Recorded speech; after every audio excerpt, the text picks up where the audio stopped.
Another oops. Turning that off. It's another day of blueprints. This is a beer stein, but it's filled with tea. Which you can imagine is a form of hot, flat, non-alcoholic beer. Let's talk a little bit about where we're at, what our goals are, what some of our excitements are. So, at this point in time, the basement key is checked in.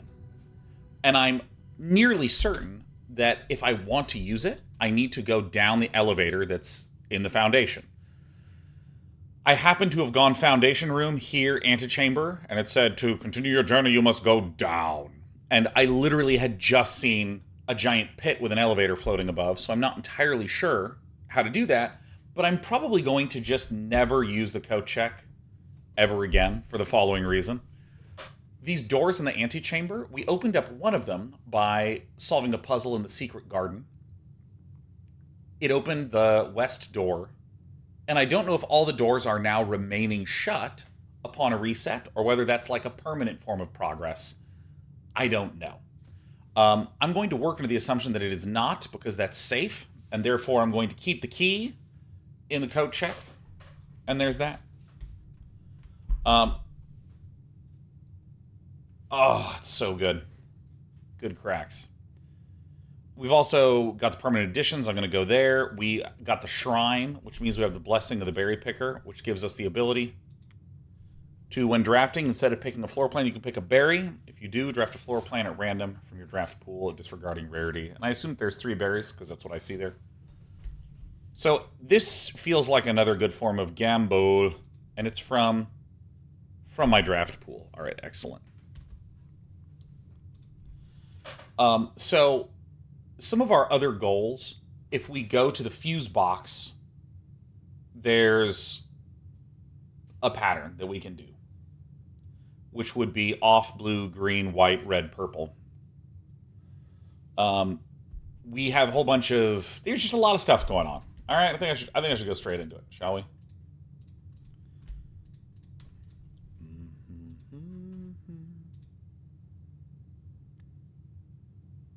Come on, brain. We've also lit 2 of the torches out here, which I assume will be an elevator going down, down, down.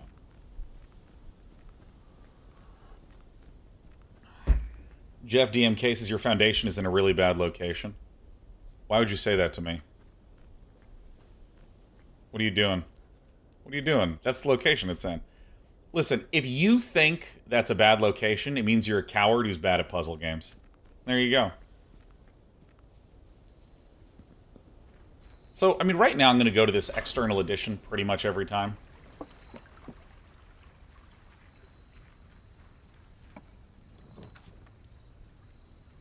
So, I haven't gone into a shelter yet, so I'm going to do that. I haven't gone into this yet, but I want to just to see what this looks like.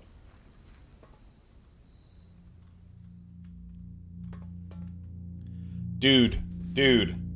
I don't know if any of you have read SCP, Secure, Contain, Protect, but one of my favorite SCPs is the Endless Stairwell. And no one knows how deep it goes. But reality feels like it starts to fall apart the deeper you go down.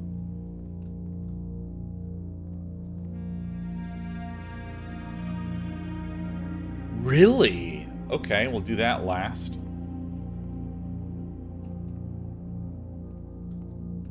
Dude, can you imagine if you're in a shelter and you can only bring a few single-player games? I'm bringing Heroes of Might and Magic 2. You know what I mean? Time lock safe. Interesting.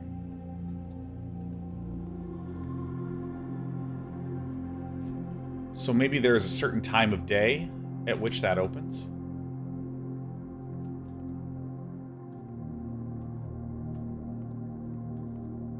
One of my favorite books, written by a noteworthy author of SCP, by the name of Quantum, QNTM, wrote There Is No Anti-Memetics Division. I recommended it to some friends who went on Amazon, and it had been taken down because the author got a book deal to get an editing pass and get the second edition. How sick is that?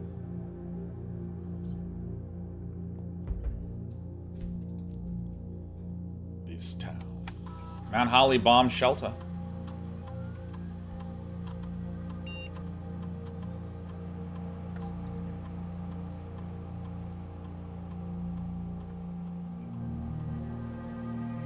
Well, now that means I need to know what today is.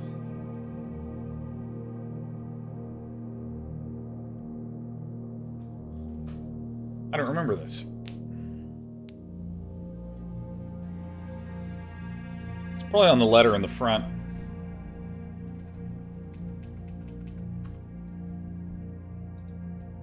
Radiation monitor. A measurement of the radiation levels detected in the house and surrounding grounds. These readings are often spiked by the experiments conducted in Mount Holly's laboratory. The reading is 12, I think that's microsieverts or higher. Emergency protocol will initiate, and all doors in the house will automatically unlock.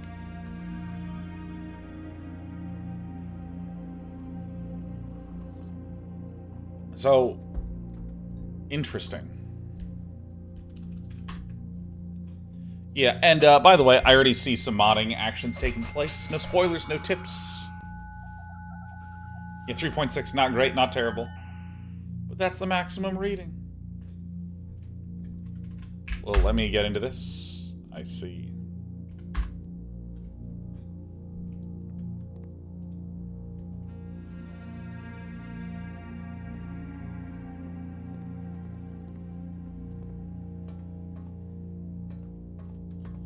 Let me just briefly see if there's anything else written here.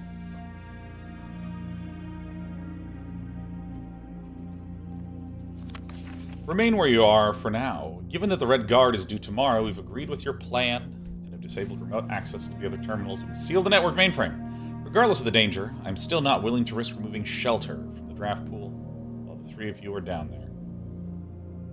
Our best bet is to sit tight and hope for a little bit of luck. Oh, that's kind of a sick... That's kind of a sick one.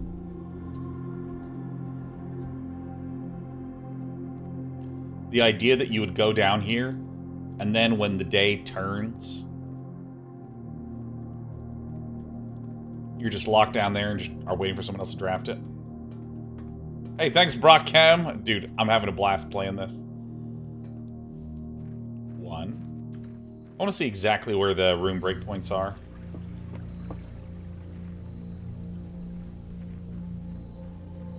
2.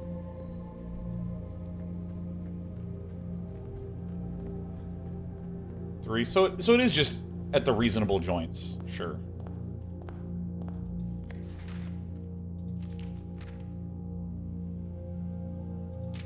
Alright, I need to learn what day it is. That would be so funny if that was just in the terminal. Alright, so let's usually do left side drive. Oh my god, I love having the den down. All the clubs are being closed down. I'm just taking a little bit more time to look around because, you know, I'm noticing things like the den doesn't have power into it. Because there's the whole boiler room laboratory connection too.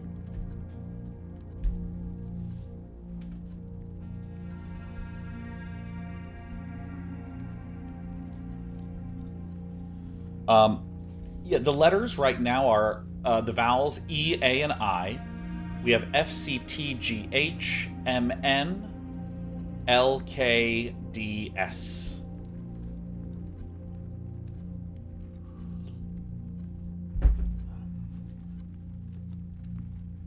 And this is pray, pry for an A. This is just so perfect to get a nursery right there in the corner. Oh, dude.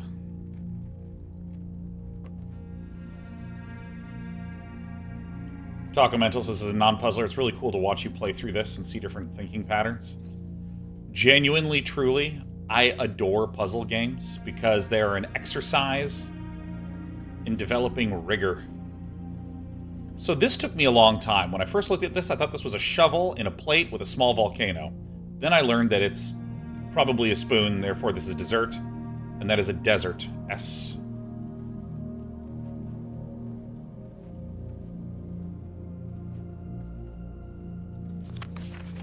Red Prince. She loved red and hated everything else! So I assume that the Red Guard is some sort of happening that happened in the world.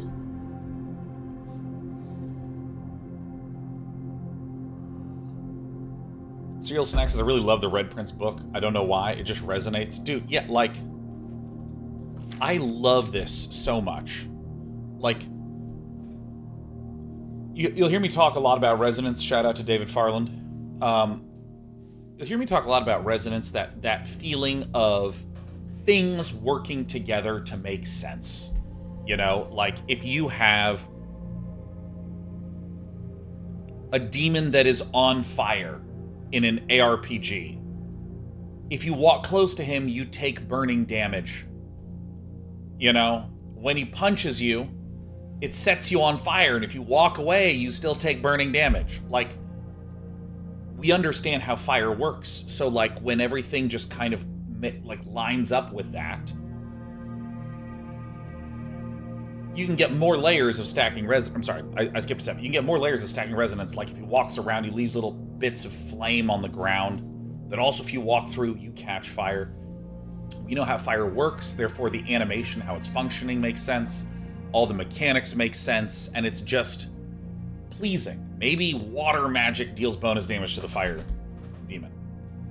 But here, it's like kind of the same thing. Like Red Prince, Red Throne, rubies. Like this just looks really beautiful. Here are a bunch of objects that are traditionally red.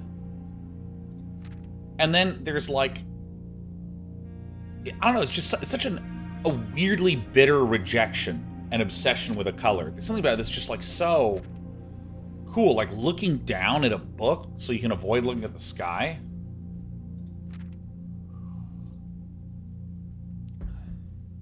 So good. I don't know, and of course, like red is this color associated with passion and anger and love. It's like a really emotionally rich color. I mean, if this was like purple, it would not have the same emotional resonance. The idea of rejecting of the sky to look into the book, I don't know, there's something that's just so beautiful about it.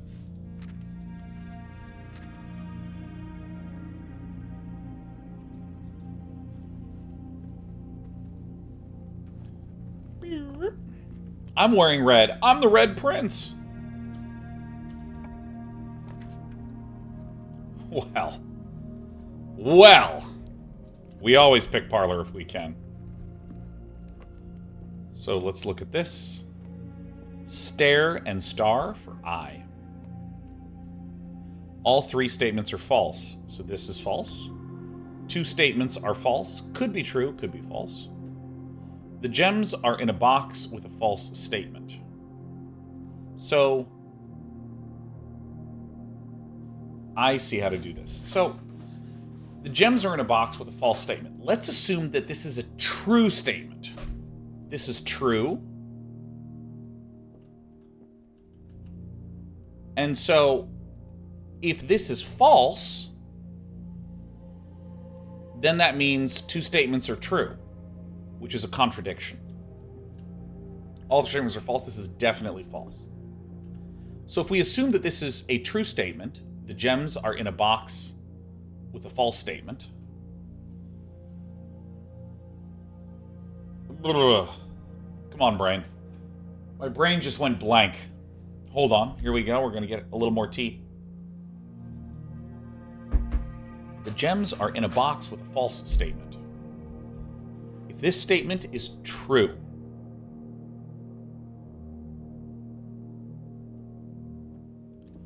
then this is false. Then, if this is true, then there's two truths and one false. We have a contradiction. If this is false, then that's a contradiction because it would need to be true again. So this is false. The gems are in a box with a false statement. That's false. This is false, so therefore this must be true.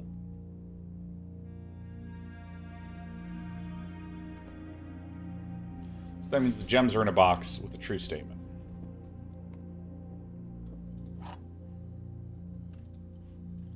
we know which one is true.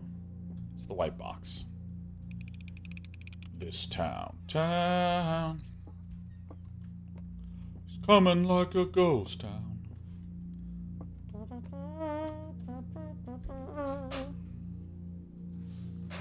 Feathery JP says, you're wearing red. Does that mean everything you say today is a lie? It's true! Which means I hate you.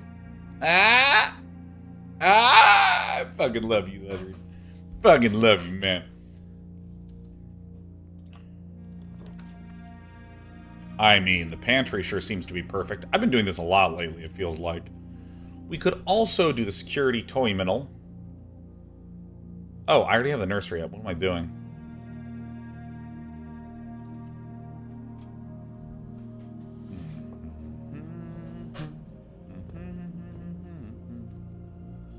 Plain and plan for E.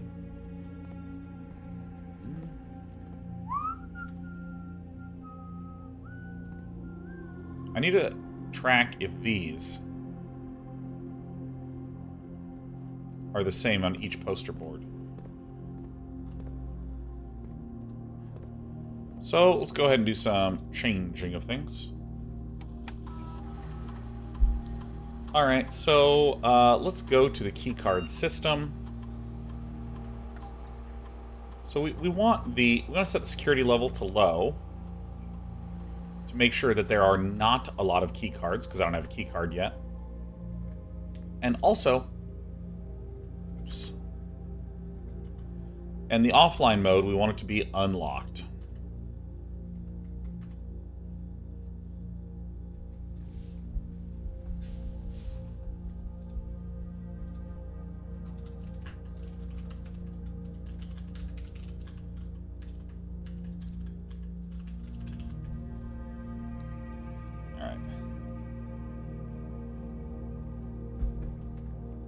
By the way, Human Puppet, love the way you asked that. Have I gotten to the top middle level yet? Yeah, I've gotten into the antechamber. I'm doing a little bit of a left side drive. Oh my god, we could do the chapel, we could do the dark room. This gets negated. Because we already got ourselves a safe house.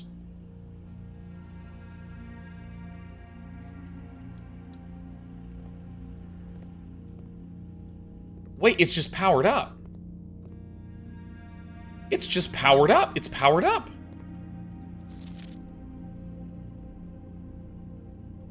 So we want a magnifying glass here. Magnifying glass there.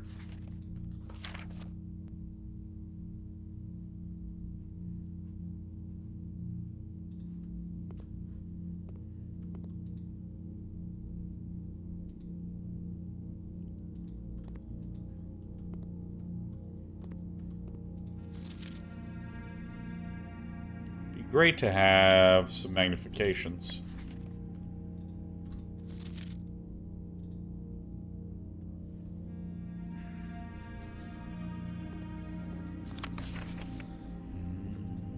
Crow and row for a C.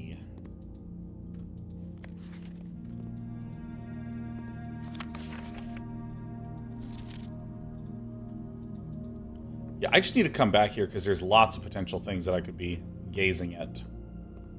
So here's a key card, which is a little poopy. And we have a battery.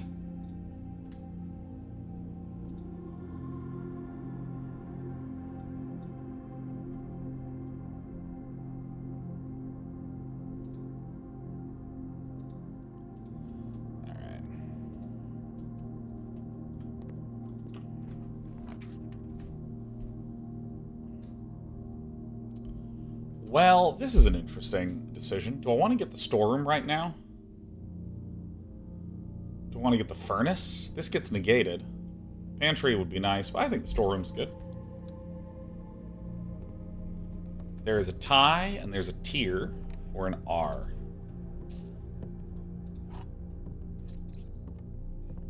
So again, that's AEI for vowels, FC, T, G, H, M and N,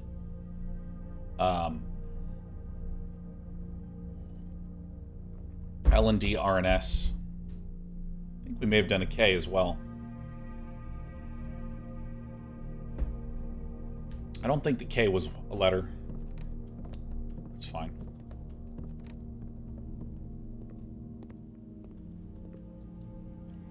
So, I think that I'm just going to go down and try to curve through this bottom side. Well, you know, there's another thing, which is I want to just see what today's date is.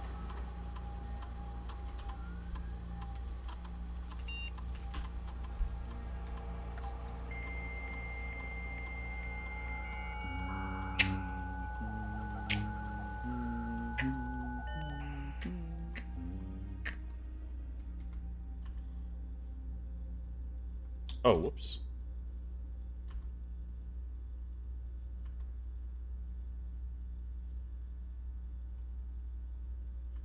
So that's November 4th.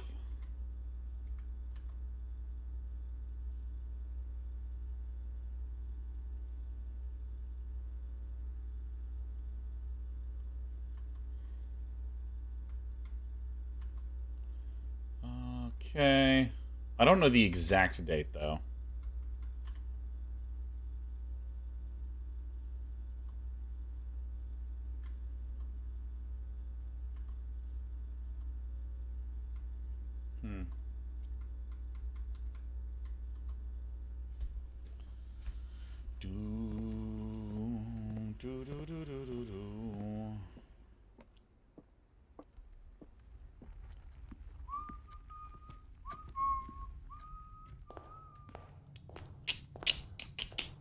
Didn't even put his damn date on there? Ay, ay, ay.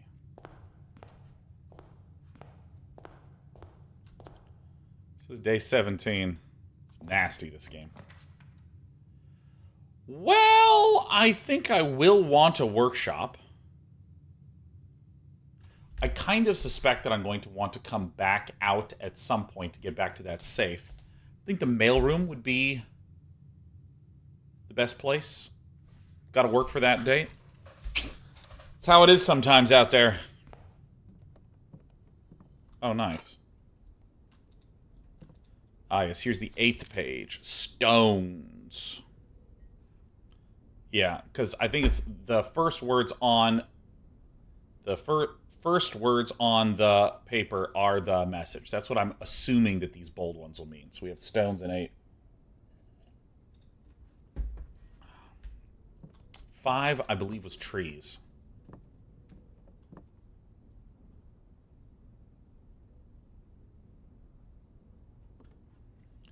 All the clubs are being closed down. All right. Blah, blah, blah, blah, blah, blah. Walk-in closet with 4 items attached to a workshop. I think the answer is yes. I have been to the workshop before, Waffles. Running shoes are good. That's 1 item. Key is good. This is good. This is good.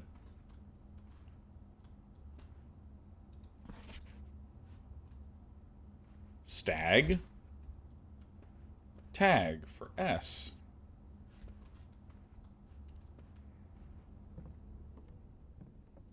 Now, what if I do battery-powered shoes? No? No, this is not it? Okay, shoes with metal... Okay, okay. So, we got to be a little careful, because we have the entrance hall, but we do have this nursery, which is whenever you draft a bedroom, you gain 5 steps. And my build today is a step build, right?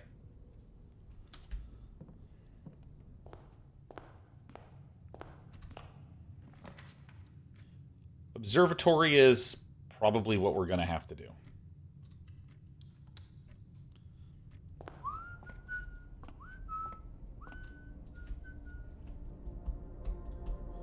Seeing 5, staying alive.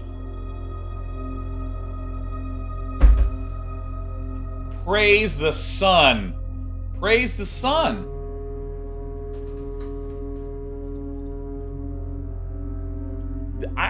I already think this game is a 10 out of 10. Bridge and Bride, probably again. Yep, for the G.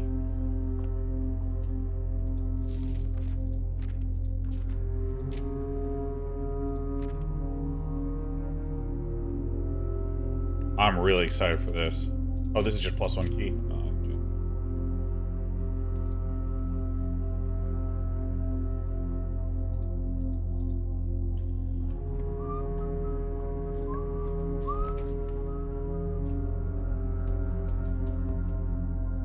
Archives.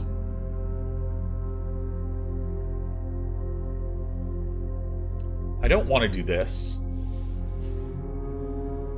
Archives is probably what I'm going to do. Why not? So, I mean, this gets negated. So, and once I start to get up to, like, here, this is where I'm more willing to do a little berry picking. Bat?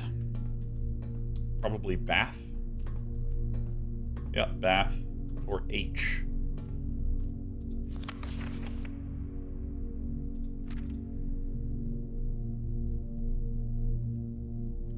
Wow.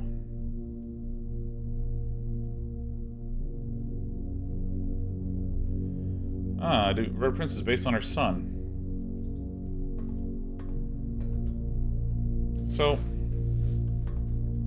do I constantly look at these and I'm just like, oh, I really need to be more mindful of these, huh? So they all connect together? Okay, nice. Yeah, I'm gonna do a little right side drive here.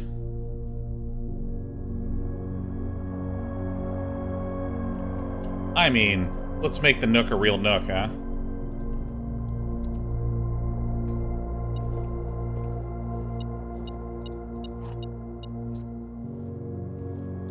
And the picture's in here. Cart and a car for a T.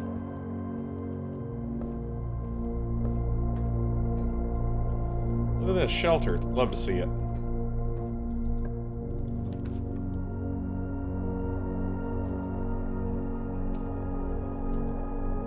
Seven locked doors. What?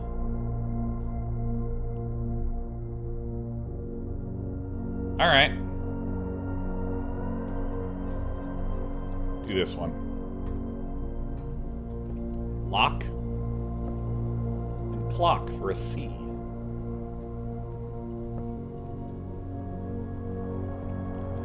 I am going to go wide here, because again, I'm banking on this nursery being able to get me a lot of bonus steps, but perhaps I am crazy.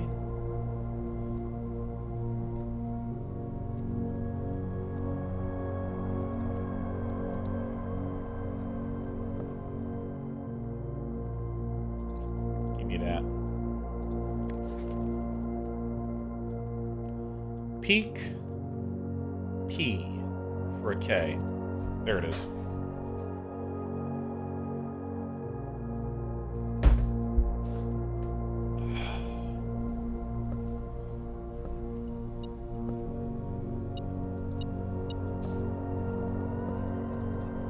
Is any of this stuff interactable? Oh look, I can throw out my back with kettlebells. So this does have power that goes through it. Okay, so I could have gotten the lab, huh? Let's just keep filling it out.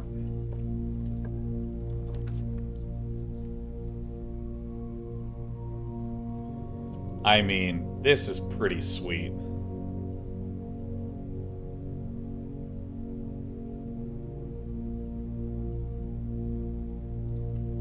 This is sweet. I just want to go in here. So I assume that this will lead north. Let's see if this is correct.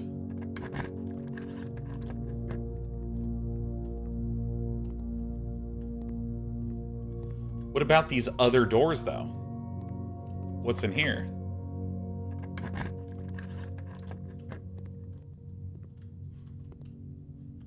What?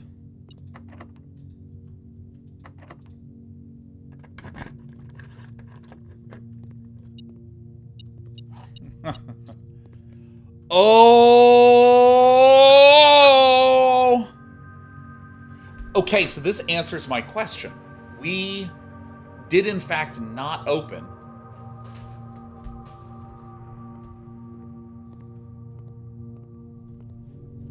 Alright, so my curiosity is quite hurting me right now, but that's okay.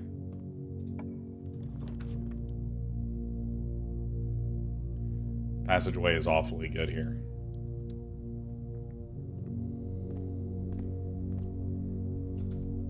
So I already have access to here. I'm just going to go left, since we have less access to this way.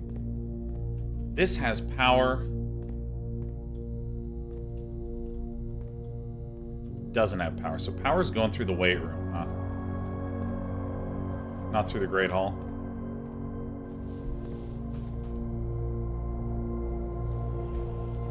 Ghost Stalker, the question, has Sean made it to the antechamber? That is an okay question to ask. That is a totally okay question. Sorry, I want to go left first.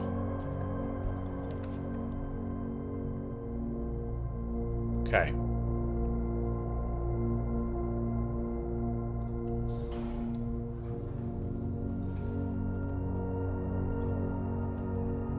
So I don't want to touch this right now, because I know how this one works. There's not really a need to touch that.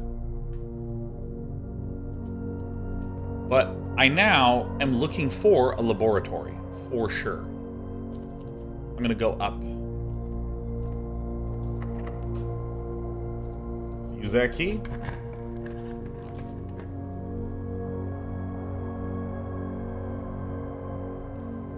Probably a boudoir.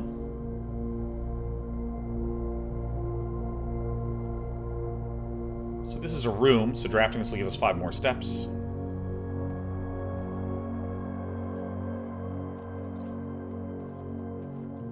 Tiger, tier for G. Still into the password. So since we're here, we're going to be going north of the boiler room. So ideally we get... Oh shit, that's bad. I see I need a key to even get access to it. Huh.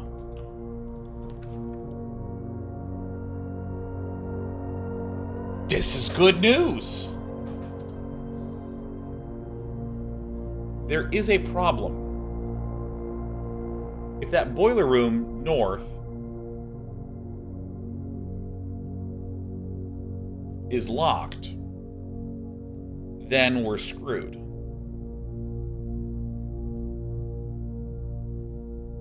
I mean, I'm gonna do it anyways.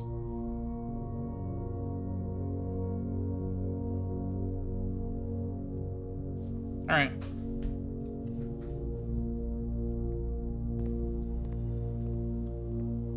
Hello.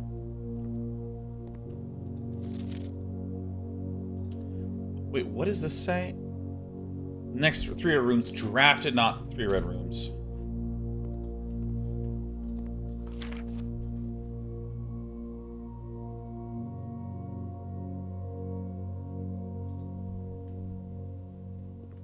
So we haven't been in the freezer in some time.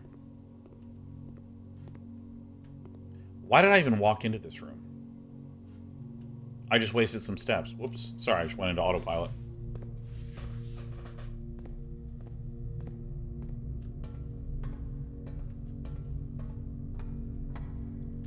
So is the puzzle different every time? No. Hey, look, it's open. You love to see it.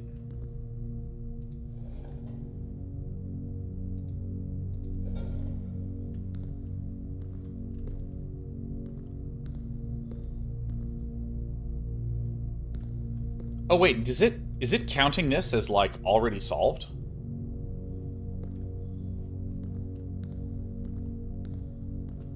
I don't know why, but I assume the game would just, like, make me resolve this. Oh.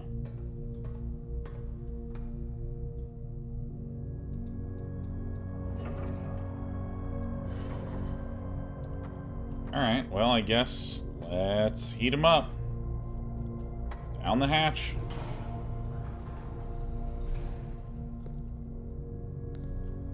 So, let's just do this one by one. So this thing goes boop. I will probably need to do this one last. We need the bridge across. Okay, I see. So this is correct to allow me access to up here. So So I need it.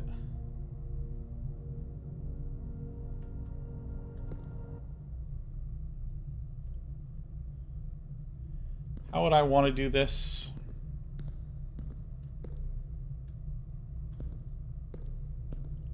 So obviously I would need this tilted like this. But now I have no way to get across. Okay, nice. Hello.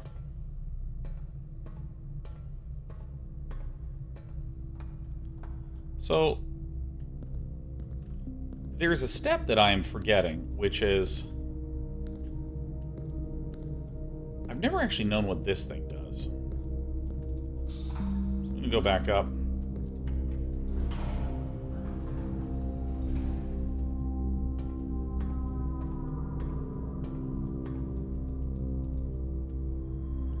So this is down. Oh!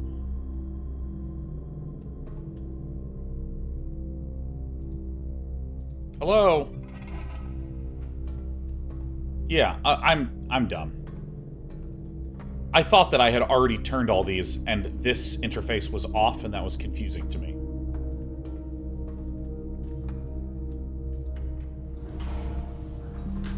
It's so funny, like, when I first went into the boiler room, I feel like I solved it pretty linearly, pretty quickly. And then just like, why is it not? I don't understand.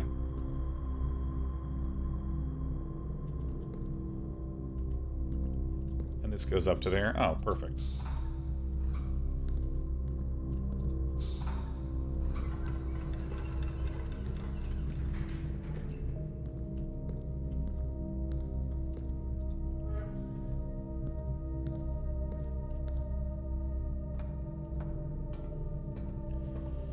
This is a big moment.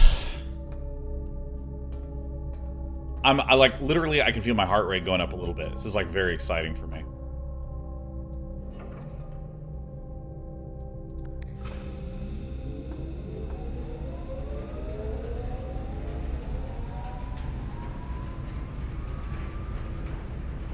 So we want it to go through to this side.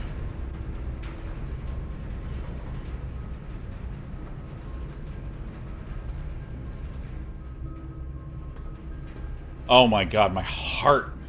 My heart. Oh.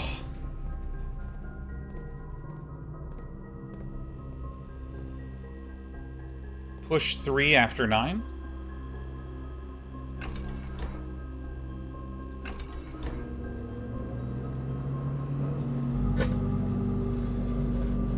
What is this?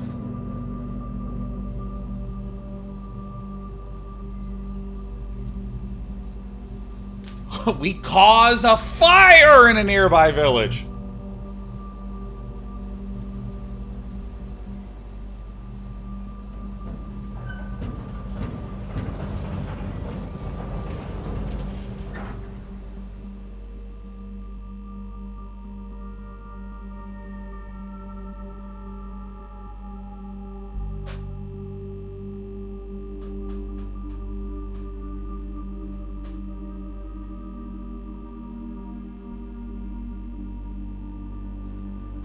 Praise the sun. Praise the sun.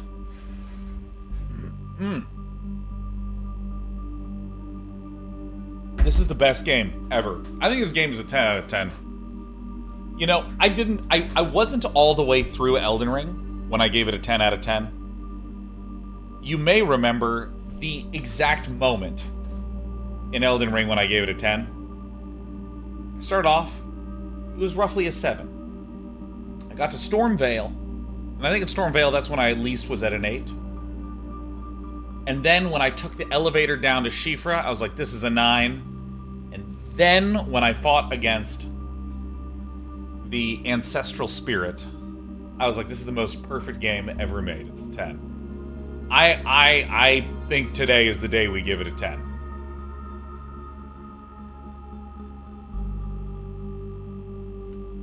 Oh my god, like I feel emotional. I can't wait to go open this boiler room door, and it's like, hello, it's fucking locked! And I'm like, God damn it!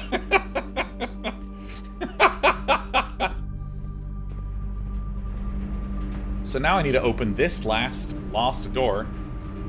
Oh, I don't open this one? Oh, thank God. Oh. See, I want to remark on something where Eritastic says, so fascinating how having patience for randomness can unlock access to the joy of the game. I wish I had it. In every run of this game, I feel substantial progress was made.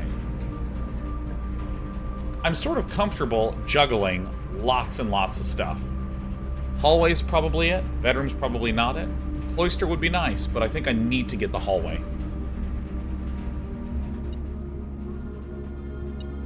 So now I get a better view of this guy. Oh, he is a pilot, because you can see his goggles. The painting was so high up, I couldn't figure out what it was. And this is a plot of land. You know, the yard, the for sale sign. You see trees, it's large, it's a plot. God dang it.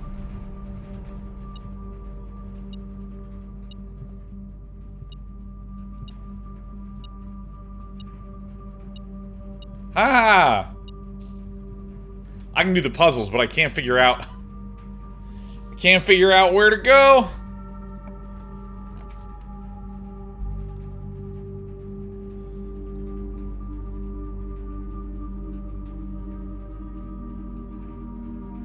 I think I'm going to do the bedroom for the additional steps.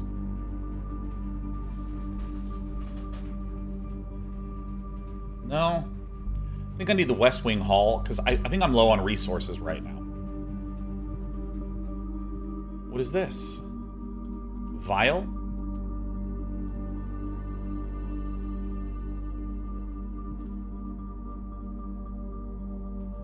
What?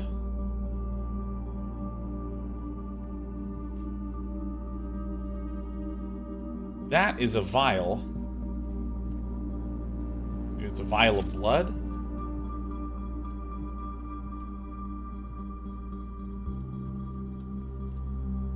Could be a vial. Could be blood. Could be the thing in there. Could be a tube. Tube tub. Yep, there it is. Tube tub.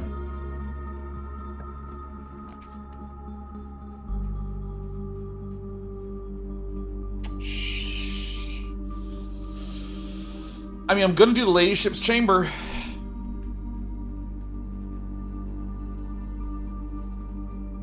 I'm so scared. I'm gonna do this.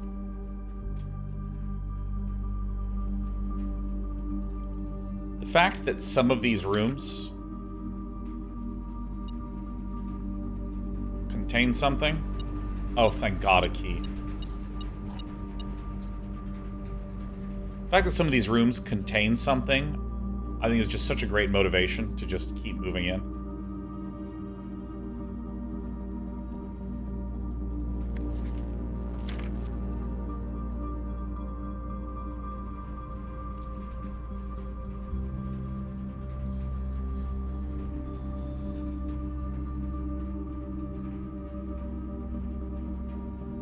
So we're looking for the coat rack and some way to activate this.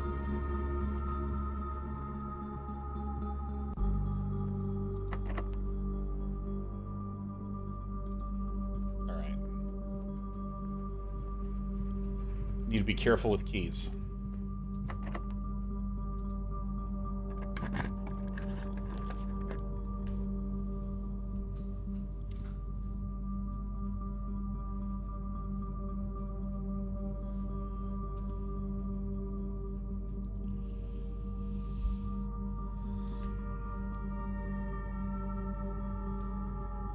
Shit. I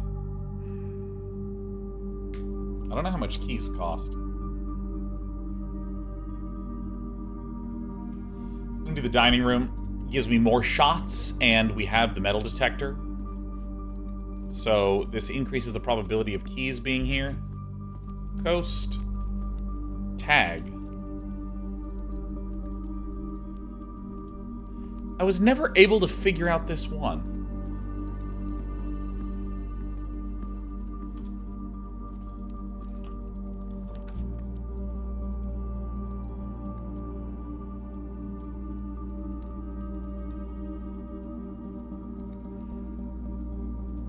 think I just gotta do this.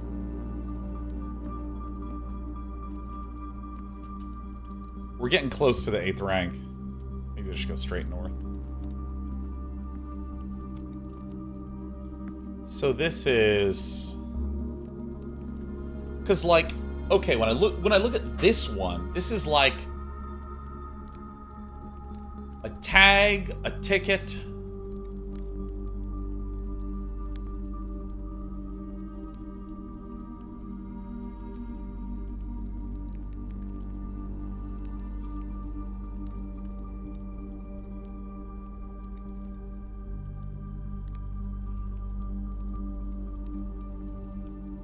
Like the one thing that I think this could be is coast and coat, or like coat check.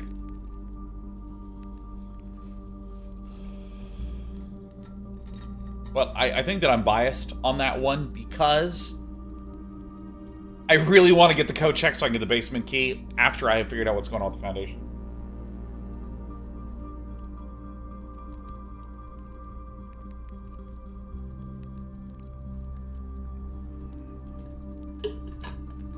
Let's just do some words. All right.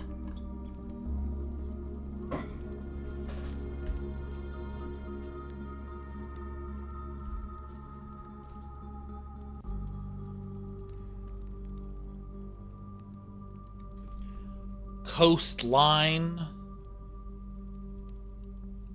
Coast, shore.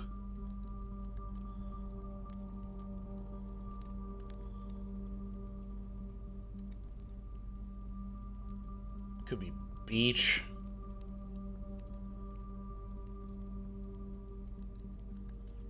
Could be landscape. And then you remove the N and it's a ladscape, huh?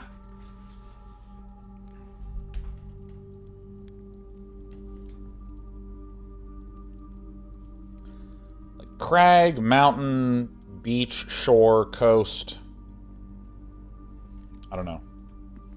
Show I'm writing letters down. I don't need to.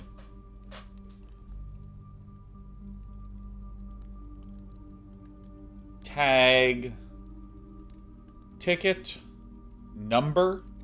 Maybe it's number.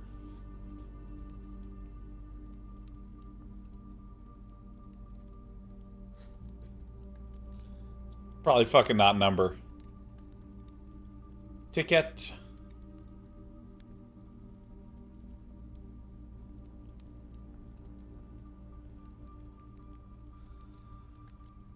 Everything is number.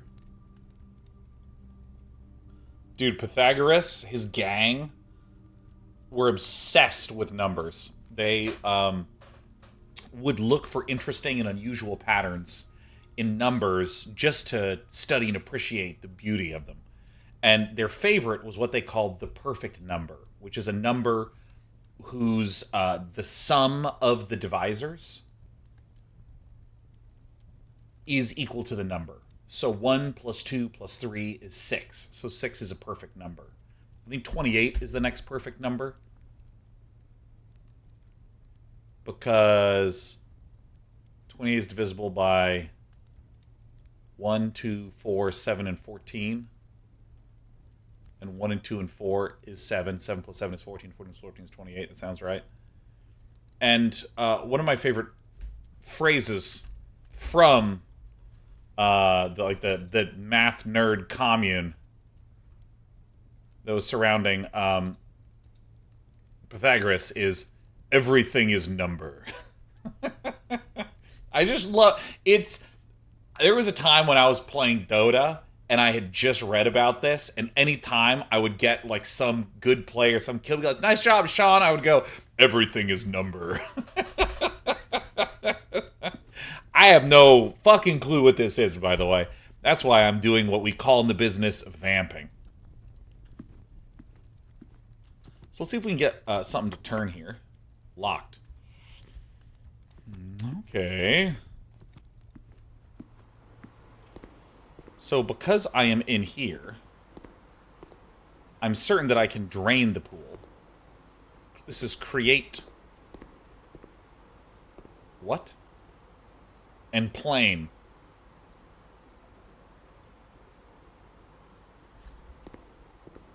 Oh!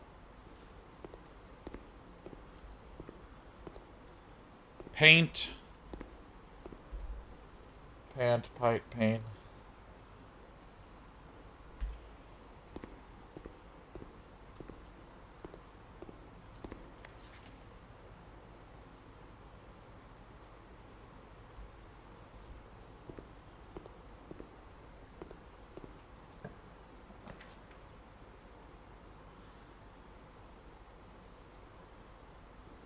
I'm doing this. At the very least, I can get back to the dining room. Okay, that's a good one. I'm not going to go in here yet. But what is this? Brush? Rush? I am really surprised to see this here. Plane? T. Plane and planet. Plane and planet.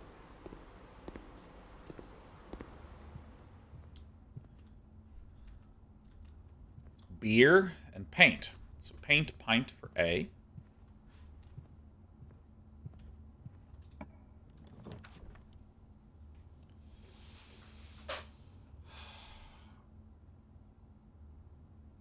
I mean, I'm probably not going to do secret passage. I mean, I guess we just choose the chapel, right? And what was that sound?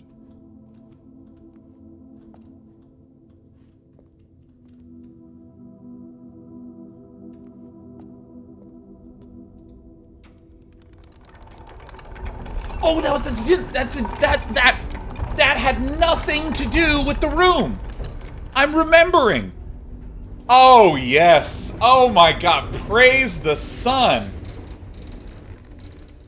Dude, I remembered that last time. The ding-a-ling-a-ling, that's the dinner bell. I forgot it does that. What happens if I do this again? Dude.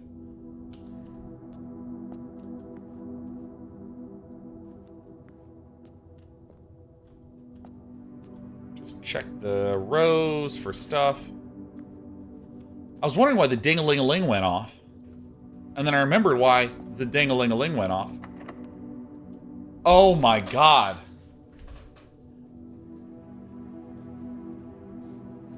So, locked. I believe this is locked. This is locked.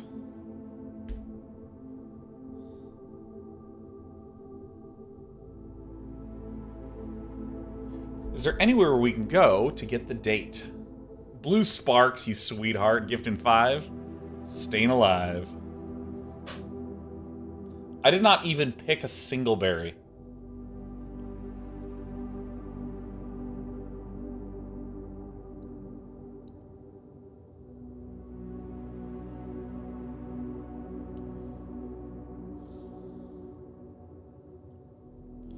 I'm looking around and thinking, is there a place where I could figure out what the date is? Fiona the T-Rex. Oh my God, what a treat to see ya! Blue Sparks, Fiona, you darlings, how are you? Alright. And by the way, again, memory gamers.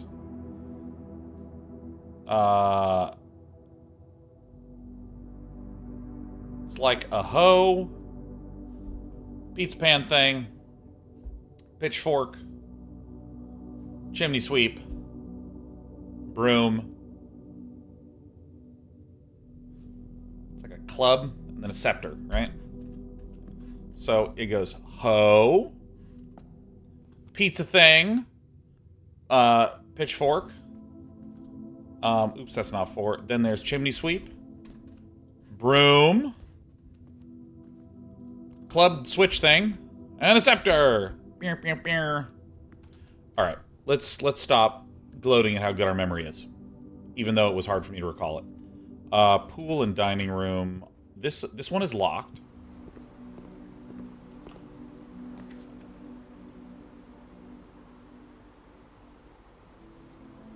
Oh, I want that one so bad.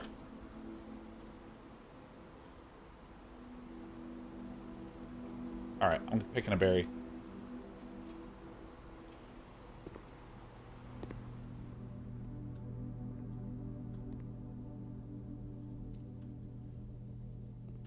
Oh my god. I'm at the locksmith.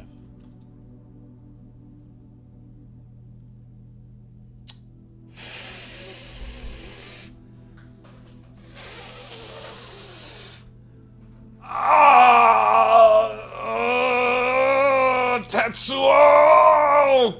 Where's... Give me the keys, and I have to go back through this stupid chapel. Stag stage.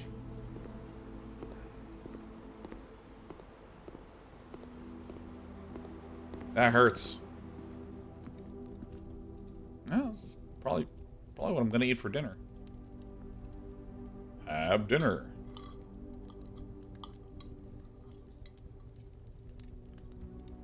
$20. So this one is locked, if I recall. And we have enough to check if the West Wing is... I actually already remember that it is locked.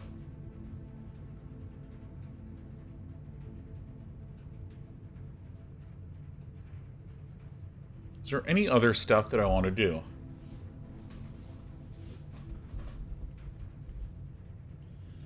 Do I want to go through security? You know, I honestly feel like I may as well.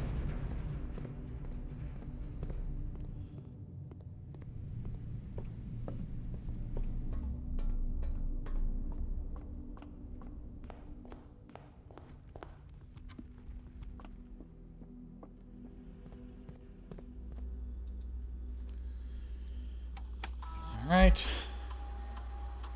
How did it not work?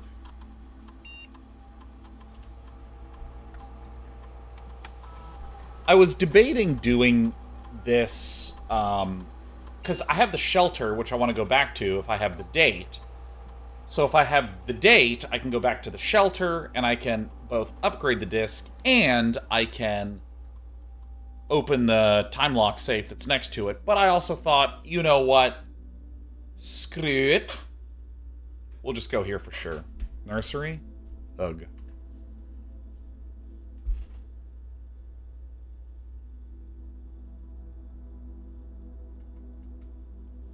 That seems insane. Oh, it's replacing it.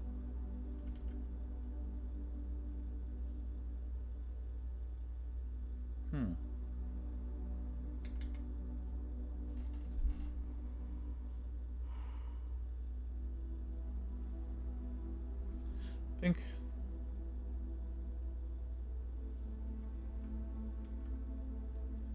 I like... Why not? Why not? So now I have enough steps to go outside.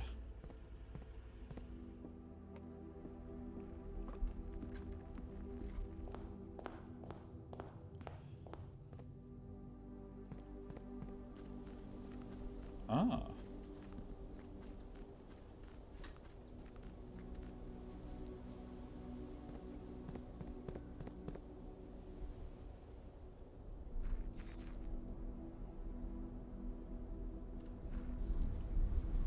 Where was that thing?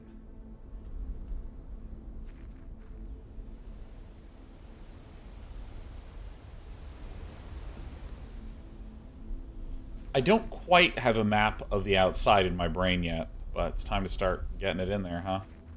So does this count as one when I enter in here? I want to see where some of the boundaries are here.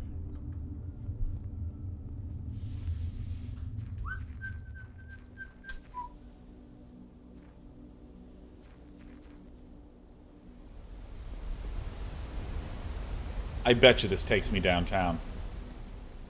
Down.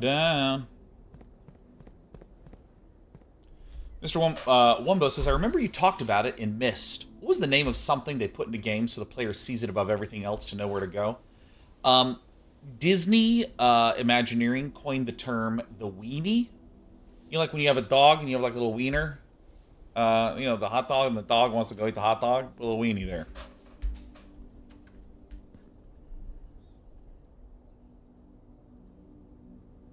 Was it this one?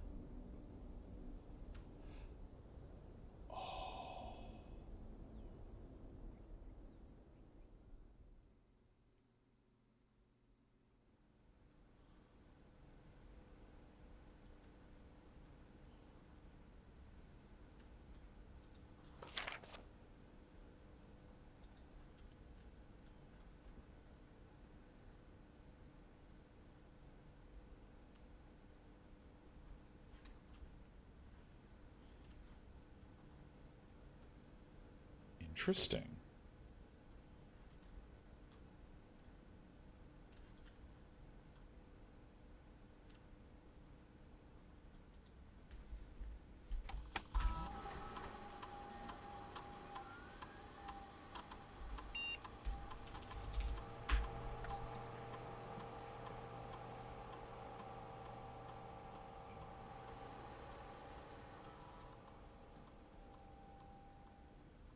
Interesting. One mystery leads to another. So this to me would suggest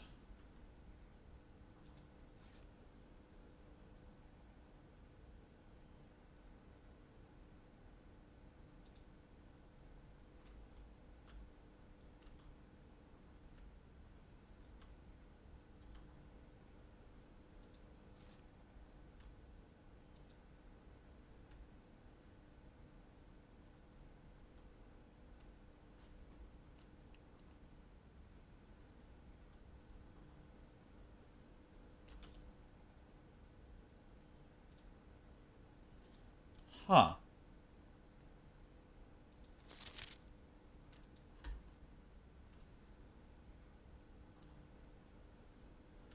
And I don't have a choice of where to insert it, yes. So, I mean, there's a number of things that are interesting here. So if I go 1, 2, 3, 4, 5, 6, 7, 8, we have plenty of opportunity to check if this goes into the laboratory. Because we just enter in and go right up here, and, you know, maybe there's something interesting on this terminal. How many steps do we have? We actually have a lot of steps, and we have running shoes. So what I'm going to do is I'm actually going to first go to the shelter to see if the shelter's computer has any unique ways to read the microchip. Then I'm going to go to the lab to see if there's any unique ways to read the microchip. And then I'm going to go back and put the microchip into the spot.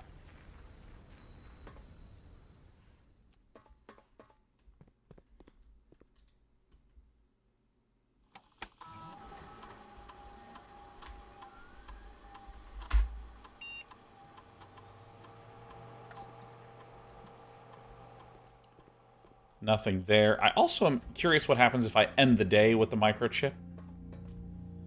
I'm working under the assumption that that will respawn, but if it doesn't, then today I learned. Is this crossable today? I see.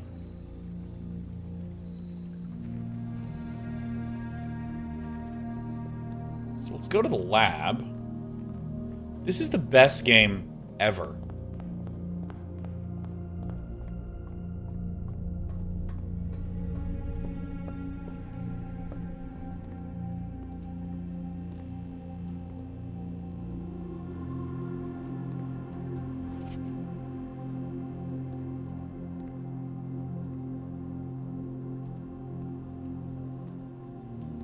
There's no place to place this microchip here.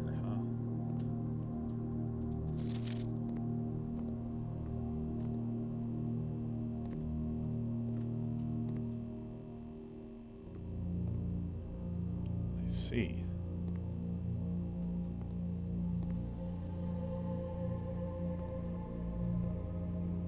This little arrow motif is distracting me for a moment.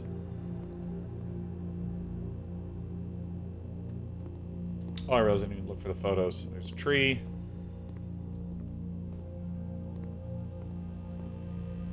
Is there another tree nearby? There's another picture. There it is. Yeah, fire and fur for E.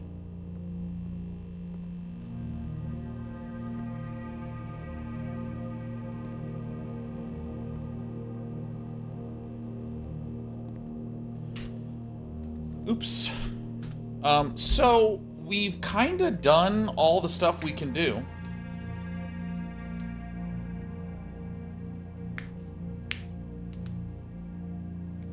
So let's load some stuff into our brain. The dark room, there's plenty of things that we would want a magnifying glass for, and the commissary would put it in order for that. We maybe overdid it on the steps, which is one of the reasons why I was comfortable saying, all right, you know what, nursery? You're a green room now.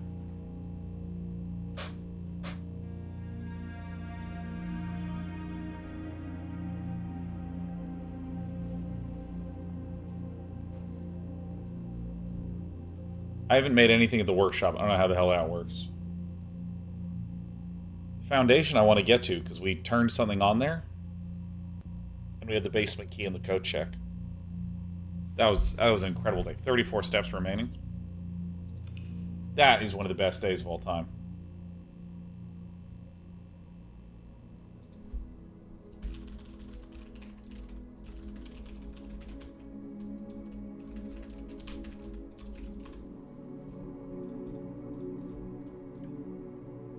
Her ladyship's villa?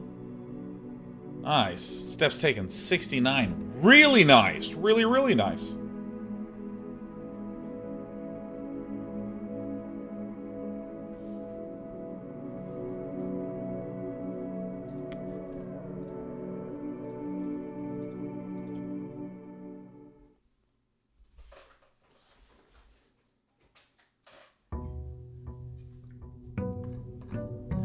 Zephyr says, is there a common thing between Blueprints, StarCraft, Magic the Gathering, Factorio, and Dota 2 that makes you like such games?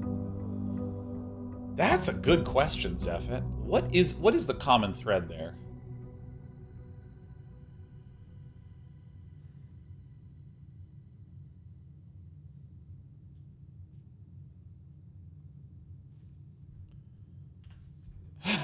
Ernest says the color blue.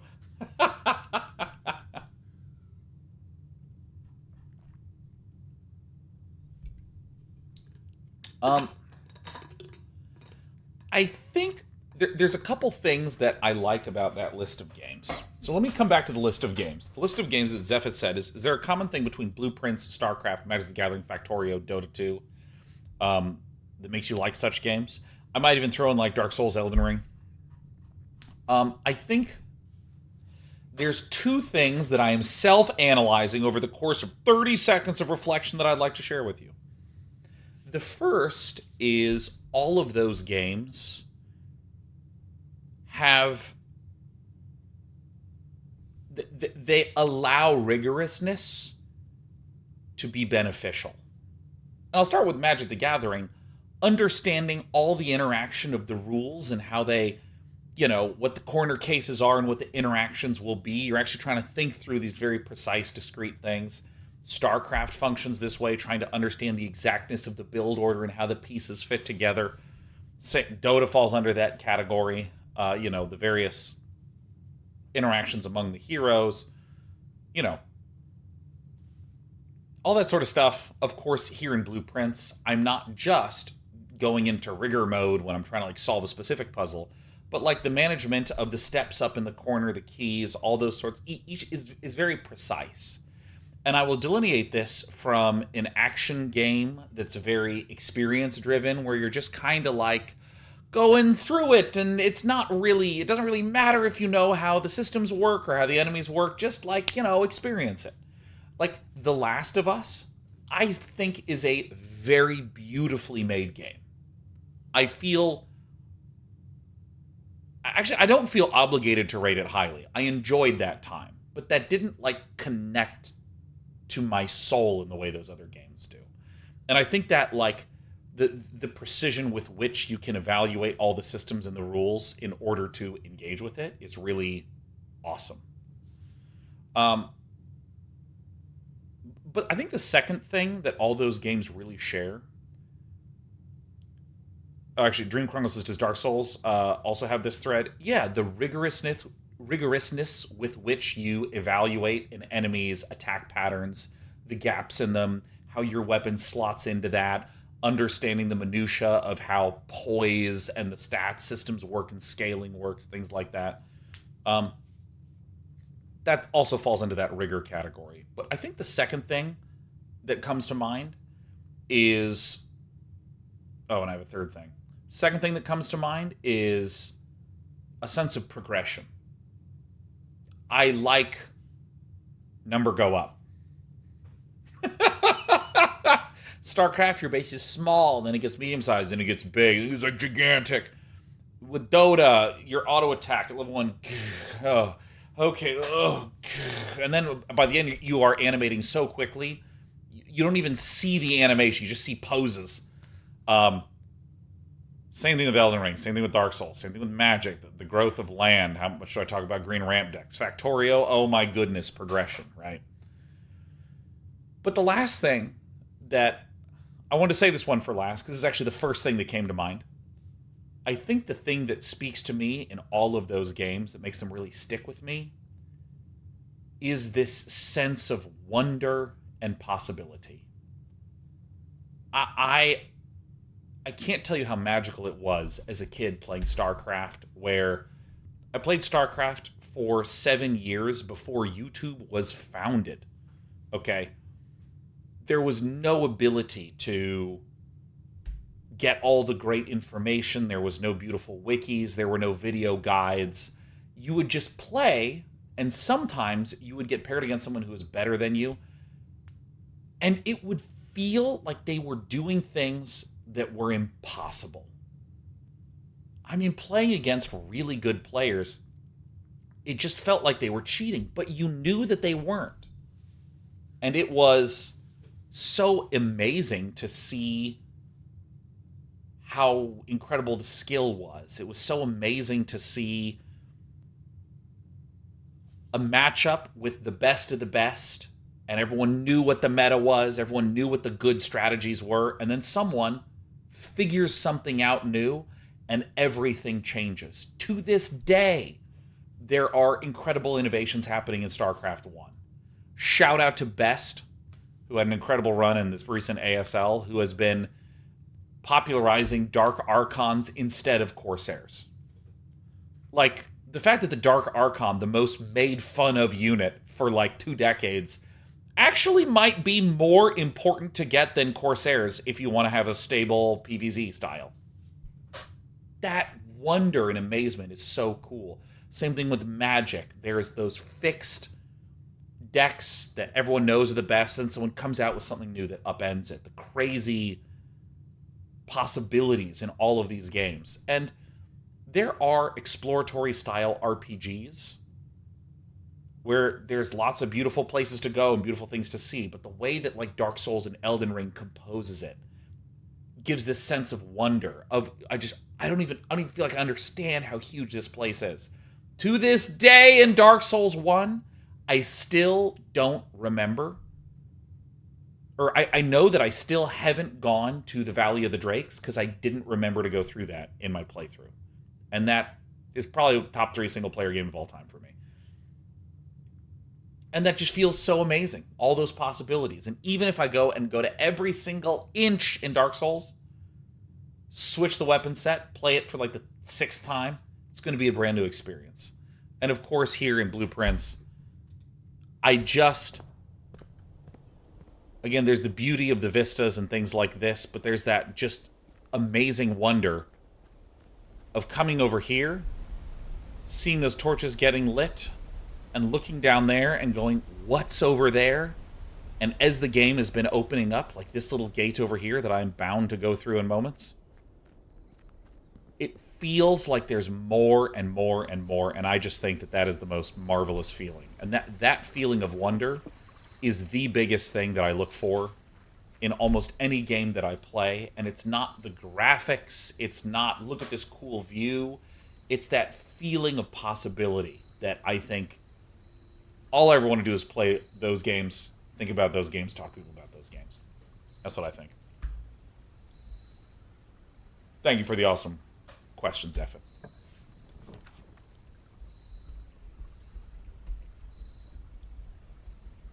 Let's do the root cellar. Thanks, Moog.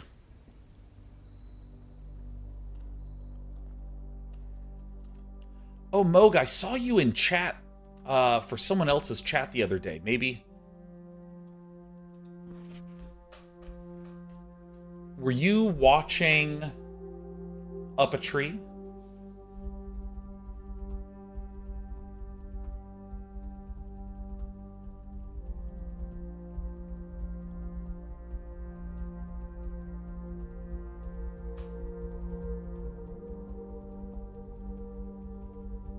I see. Was there a rift between the Epsons and the Sinclairs?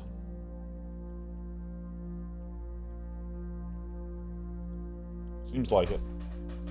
I do bother Sal. Yeah. Moog says, I'm being watched. Yeah, I got your number. Thomas KC says, these are the same reasons why I still play Ultima Online. The game is now, what, 28 years old, and still nothing quite comes close to being able to do what that game does in so many different areas of gaming. Yeah, I'm going to make another point on this.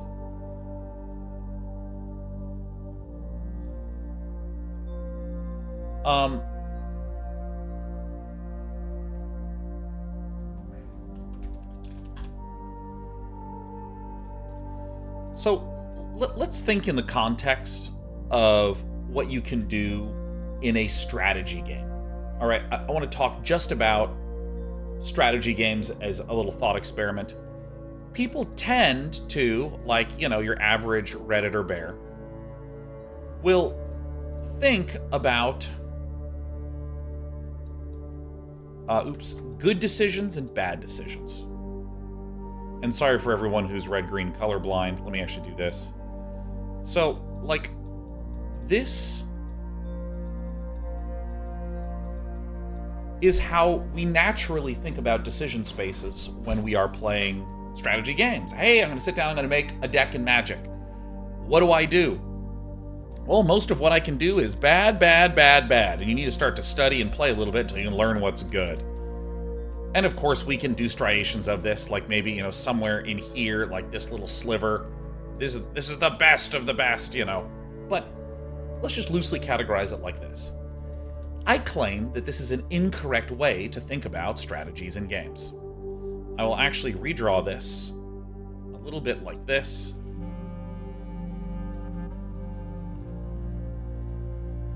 There are good strategies, there are bad strategies, and there is stuff that if you do, you're like not even playing the game. Like, what are you doing? Like, so I call these categories good, is bad, and this other one, I'm gonna call this nonsense.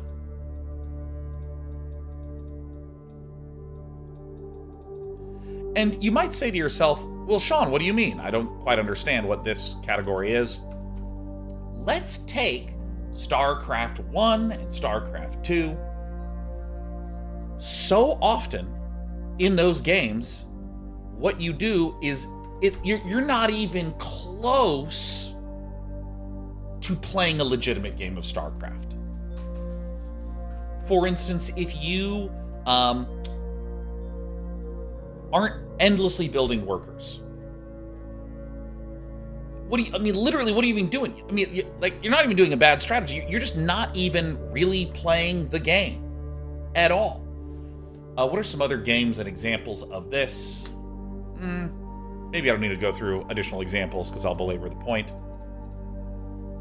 And what I want to express is that this nonsense category, if you are working on an in-development game, or you look at a lot of old games, a ton of nonsense happens.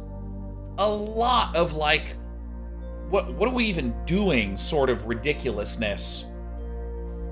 And it's very hard to get players to not do the nonsense stuff. And I now realize I have a better way to describe the nonsense. This is like you are not even getting to tap into the fun and the mechanics of the game. So using that definition, I sit down to play StarCraft, my workers begin mining, I don't make any workers. I wait a little bit, I make a barracks, I'm dead! Because what I was doing was like nonsense. Jonathan Fly, I like this statement that you made. The gameplay floor is high. Yeah, not the floor to be good right here. It's the floor to even participate and be doing something that's bad but legitimate. Now, what I think that a lot of really good games that are multiplayer games do is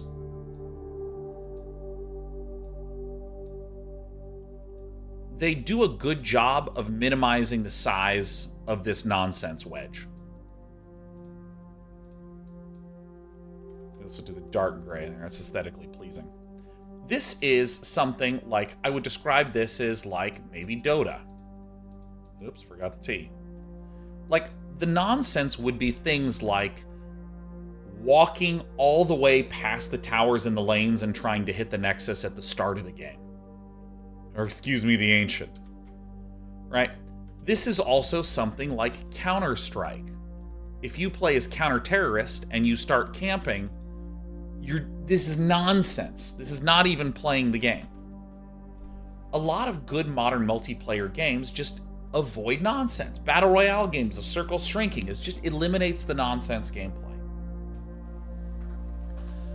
Now, the thing that I think, so again, I just claim that this is especially the case for in-development games. I have played tons of games that are, actually I just do this. Tons of games that are getting worked on. And it is really common for the size of this to be so dominating, to be such a huge issue, you need to do all these kinds of things just to make sure the player doesn't do nonsensical or ridiculous garbage. It's hard to make sure the player doesn't do things that don't allow them to engage, or too many negatives. You want the player to engage with your fun. It's very easy for the player to just go off and do nonsense where they're not even getting to have the fun. Now I can make the point, coming all the way back to the comment about Ultima Online. I think a lot of games... Actually, let me, I need one more point that I'm going to make here. I'm talking about good and bad in strategy games and multiplayer games because I know them better than other genres. But let's actually just make there be one color. And let's call this fun.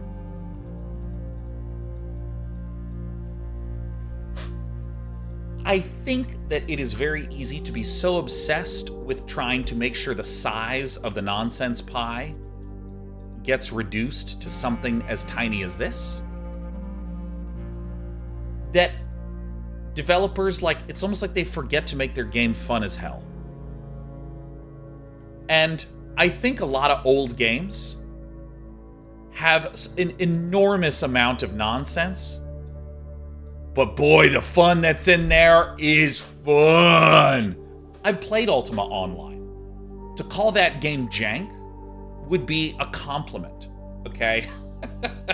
That would be a little bit diplomatic. I mean, there are so many things about Ultima Online that are so stupid. Like, in that game, when you pick up an item, your mouse cursor becomes that item, right? Which makes sense, right? I'm standing still, I pick up the item, I open my inventory, I place it into my inventory. In early Ultima Online, you could be over-encumbered, so you couldn't move. And so you'd be in the mines, and you would get some really juicy thing, and you could pick it up, place it on the ground here, walk over there, pick it up, place it on the ground there, walk over, pick it up, place it on the ground over there, and you could kind of walk out something heavy due to the fact that, again, the item would become your mouse cursor and then it would get placed down again, and it didn't count. So what people would do is they would just go in the mines and they would wait by you, and then when you dropped it, they would just pick it up and leave with it. So you'd pretend to be AFK. You'd pick it up and you'd wait, and they'd stand by you and wait, And you'd just be waiting. And like 10 minutes would go by. And you'd put it down, and then they'd rush for it, and you'd pick it up, and you'd wait. And Thomas Casey says so much of that shit still happens. Yeah! That's both nonsense and fun, right? Like, you can imagine a developer going, well, you gotta fix that problem. Like, old school games, the development timeline was like 20 minutes from getting funded to when they shipped it to Best Buy. Like, timelines were short. There was no one in charge. It was just like all ideas made it into the game. Release it. Some of my absolute favorite experiences in all of gaming is those OG, like 90s, early 2000s games. Even Morrowind, I adore. Oh my gosh, Morrowind has so much jank to it. But again, also has that wonder. Yeah? But yeah, no, I think about this a lot. Especially this, like the nonsense deletion, where I'll play a game and I'll go, oh, okay, so I understand exactly why you put that mechanic there. It eliminates this class of nonsense. That's smart. And I keep encountering nonsense deleters, and I'm not encountering fun. And that's why I still love some of those old games, because boy, are they fun. Who are we looking at? I wanna do this run.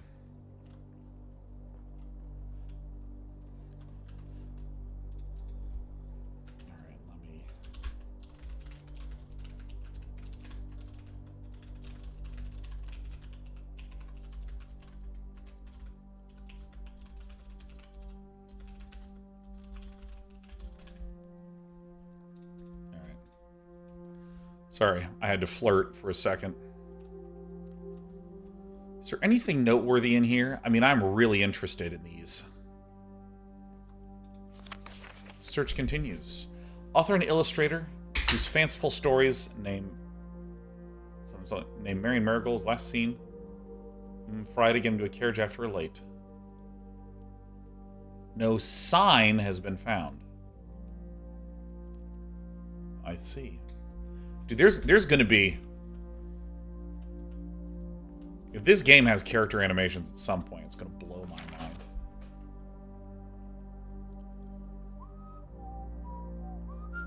Dude, Herbert was definitely the hottest of them all, let me tell you. Look at all that hair. Oh my god, I have such hair jealousy. Ah! Oh!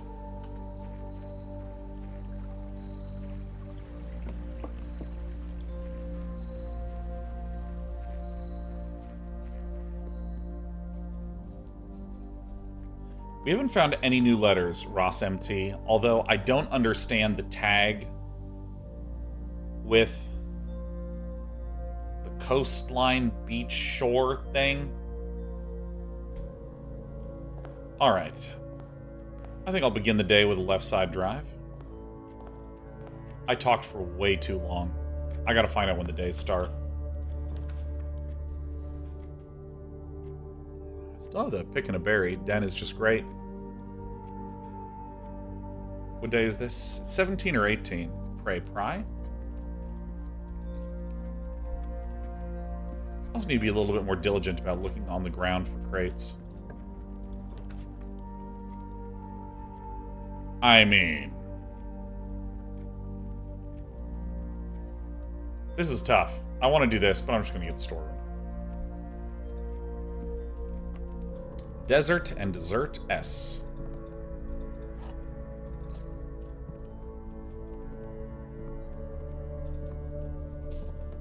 Yeah, the letters F C T G H M N D R S K L. I mean, I'm probably gonna go for pantry because I was getting shafted on cash before. What is berry picking? It just randomly drafts a room.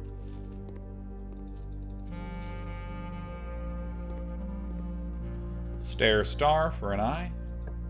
Eyeball, corner pocket.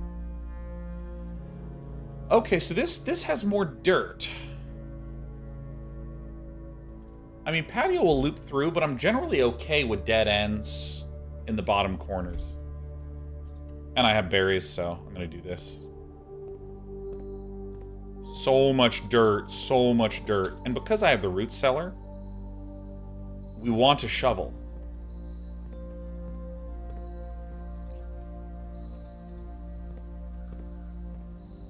Dude, 1, 2, 2 dirts. They call him Shawnee 2 dirts.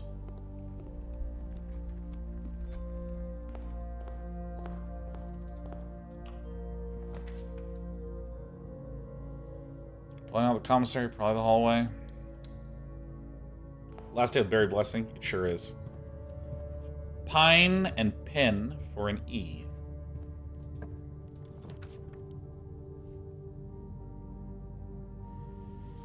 I like dead ends in the corners.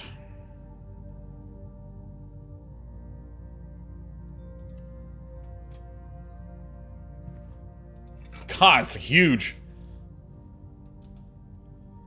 I mean, there's a greater chance of finding this and this, but, like, it drops them on the ground. This says, oh, yeah. This is greater chance of finding keys and coins. Yeah, because I thought that this was not just, it shows you it's already there. There appears to be pre-placed locations where items are, like right here is where the typical items are. But, like, this metal detector dumps more items in the room in general. Stag and tag in that last one. I don't think I need the boiler room yet.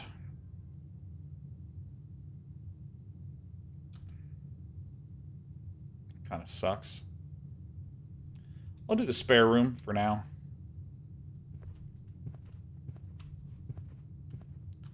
Yeah, we'll go this way. Dude, dirt? No way.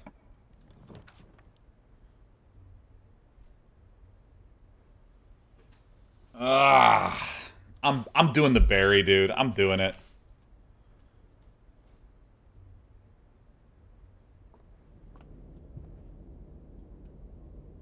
Foyer?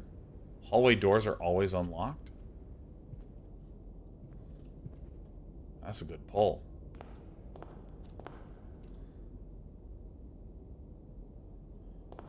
Oh. Speaking of letters missing. Baron Edwin Sinclair. Count Isaac Gates. Lord William Epsom. Baron Thomas Sinclair. Major Nicholas Key the Fourth. Who is this? Ariana. It's a missing letter. Oh my god. Look at the crown. If I took notes, I'd want to take some real photographs of this.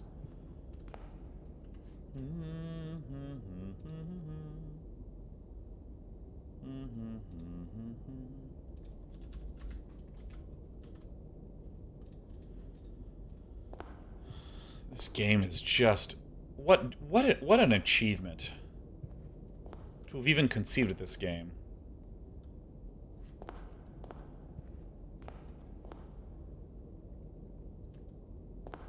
I recognize Baron Thomas Sinclair. He's in the top left of the photo. William Epson is Lord. Count Isaac Gates. Baron Edwin Sinclair. Maybe it was Edwin Sinclair in the top left.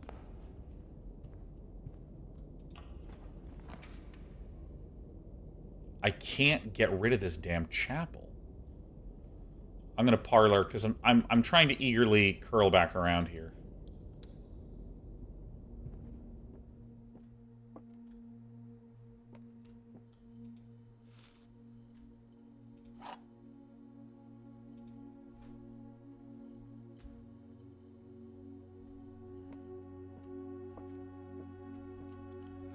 A box next to this box contains gems.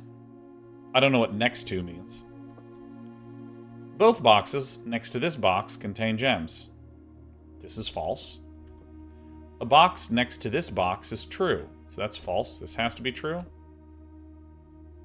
So I assume that it's linear. that it's like 1, 2, 3, like in a line. So this is next to one box. This could be true, could be false. Both boxes next to this contain gems. That has to be false, because 1 and 3 would need to both have gems. We know only one contains gems. The box next to this box is true. Well, this is false, and this is false. This has to be true. A box next to this contains the gems. Therefore, it's this one.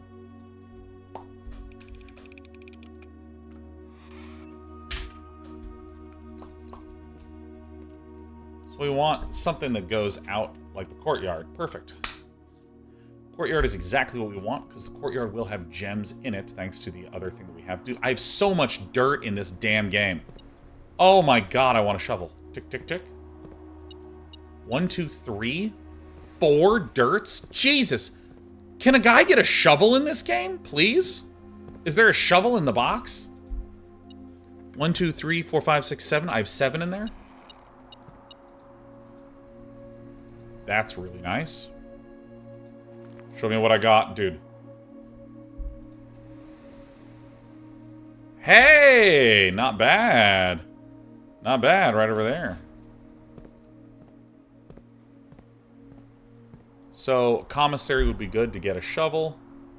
Obviously, I'm going to do the corridor. P. Peak for a K.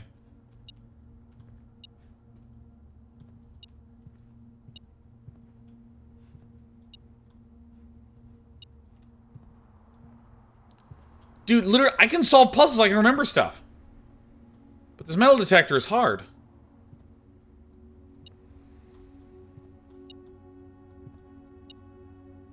I see it.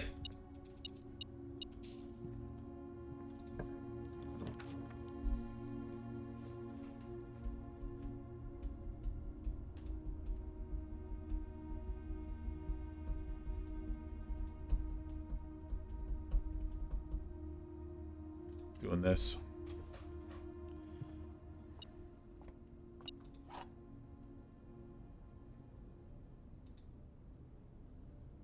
I don't really need that. I'm still going to use the key to the secret garden. Car cart for a T. So here's where I actually need to load things into my brain. So 1, find among the white.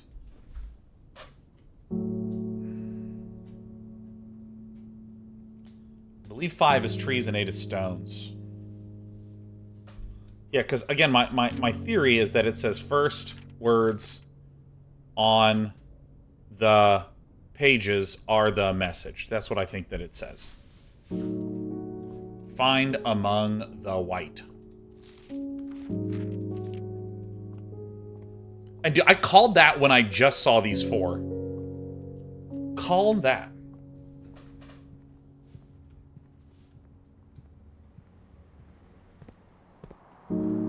God, I could use a shovel so much. I mean...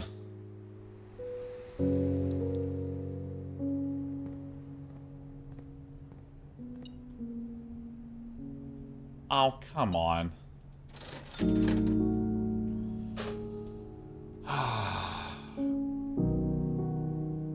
I mean, magnifying glass is good.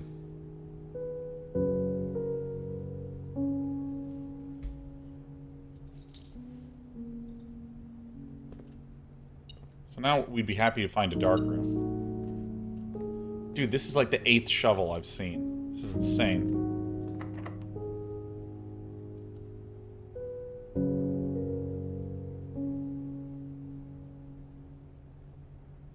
Oh, and if I do this, it doesn't work, right? Because it needs to be at the edge. Okay, cool. Okay, cool.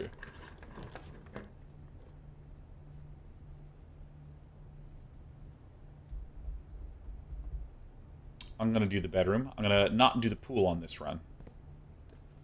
There's a chart. And a cart for H. Sure there's another place where I could buy a dang shovel.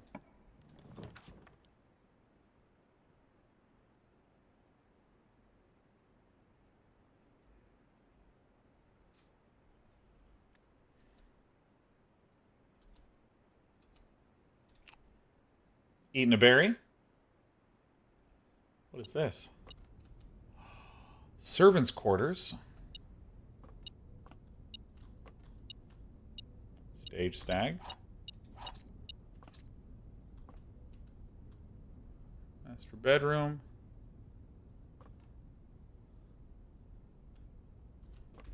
Ah. Hardly. I know we spoke often of this day, and I don't think there's anything I can say of the past 40 years that I haven't already attempted to tell you in numerous times in the past. Half-stated gratitude always interrupted with tactful and polite repudiations from you. I'd always known this final letter would give me the perfect opportunity to finally express myself uninterrupted by you and unfettered by social graces, but I don't feel the inclination to say aloud what has always been unsaid between us. With my passing, I release from you your posts and services to the Sinclair family and implore you to live the remainder of your years on your own terms. As scary and unfamiliar as a concept that may be to you, besides, I think a more junior valet would be better situated to meet the needs of young Master Simon. To that end, if you wish, you may stay on long enough to oversee the training and establishment of your successor in their post, but as soon as he or she has the lay of the land, instructions for you to quit must be satisfied.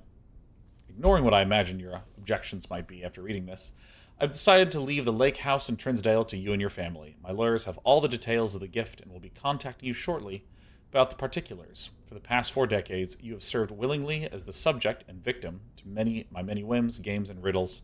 So rest assured, unlike my nephew, you will not be put to yet another challenge to prove yourself worthy in this matter. The house is yours without strings or stipulations. I had, for a time, gleefully entertained the notion of employing Anne as the house manager of your new residence, but I knew the humor of such a prank would be entirely lost on you. To say nothing of her until we meet again, my friend. Jesus, 40 years, man.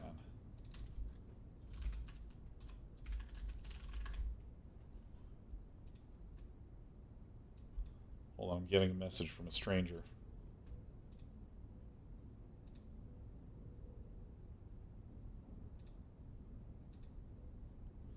All right. From a stranger, ignored.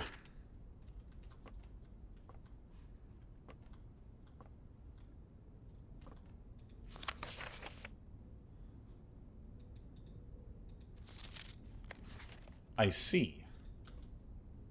So we've had secret garden key. We've had the prism key. We've had the basement key. I don't know. So now we have to snake our way back and trust in the entrance hall, huh? Have I done anything good in this run?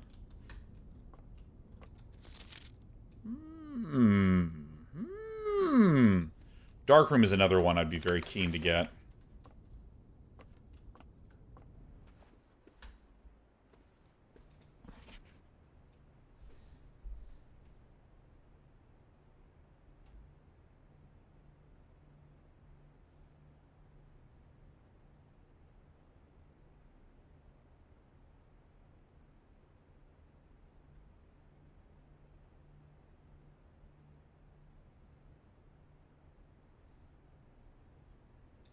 Nothing of note. I think it's interesting when you look at these. Like, this is the same moon that is at the north side of the antechamber.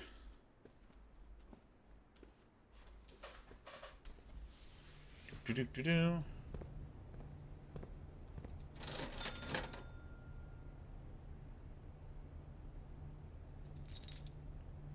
Yeah.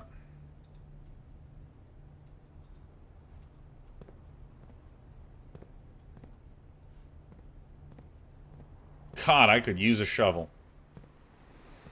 I could use a dang shuttle, man. So, I'm gonna go parlor, foyer, hallway, entrance hall.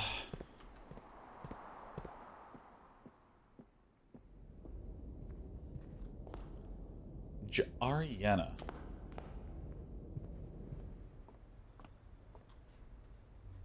No shovels? Okay. Are there any shovels on plates? Ah, that's a good one.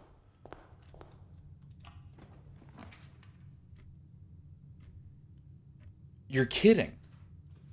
You're joking me. All right. Good luck to me. Pick a berry. Has to be northward facing. Hey, it's the aquarium. With more dirt in it. More dirt in it. Oh my god. Surrounded by dirt. Bedroom. Bridge bride. Yeah, it's a red room. Laundry room. It's like gardens. That's gardens. This is something, I don't know, hall room. Server color. Oh yeah, hall. Oh yeah, look, it corresponds there perfectly. I see.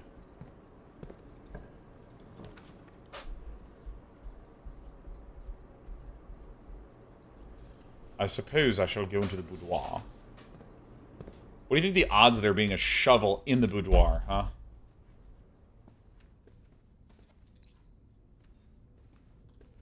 Ding. What is this? Road rod, 4A.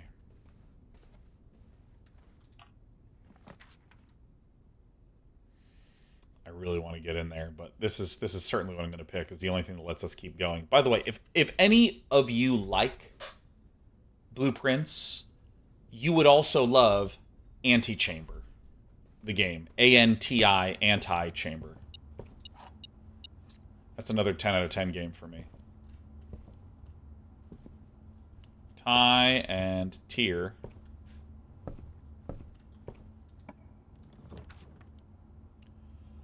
Okay, alright, it better not be. It better not. I really want this dark room to be powered on.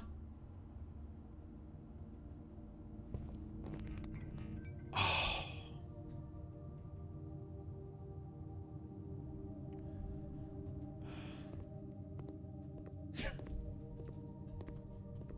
Okay. This is the game.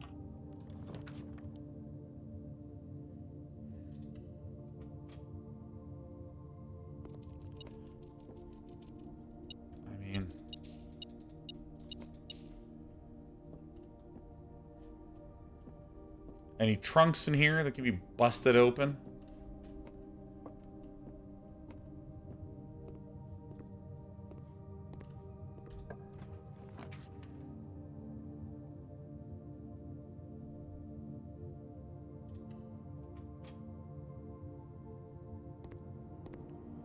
All right, not great, not terrible.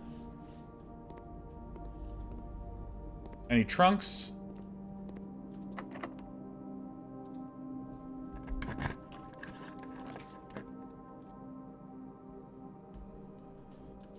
Ah, come on. I think I'm just going to utility closet, because there's a lot of stuff we can do here. You're fucking kidding me. Tiger and tier. Okay, so it needs to be off blue, green, white, red, purple.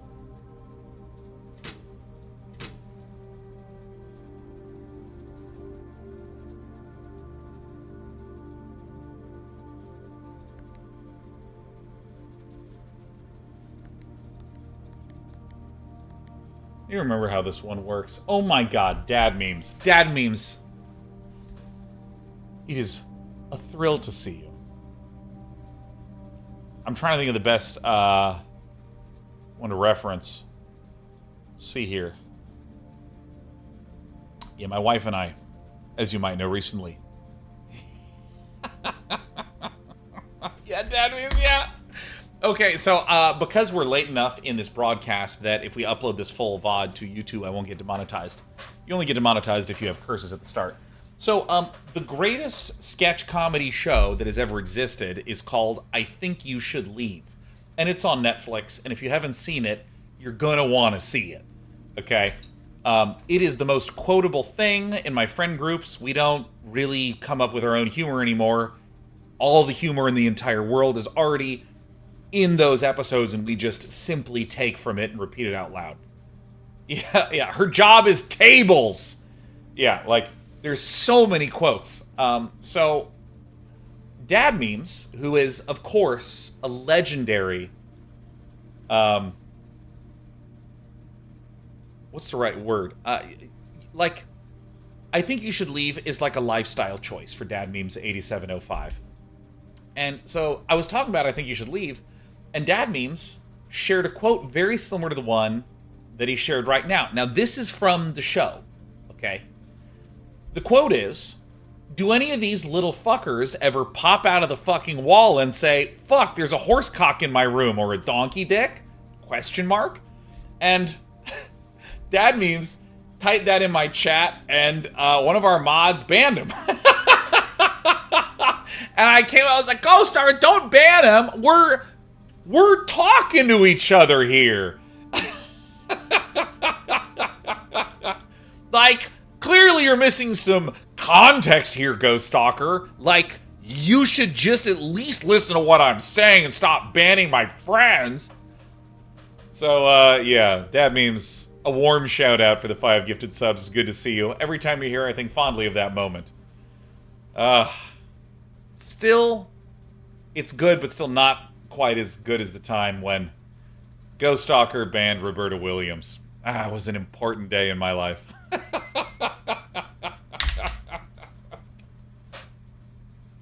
A story for another day. Alright, so let's remember the mechanics of this. Hitting all of these, and now we have the ability to make things blue, huh?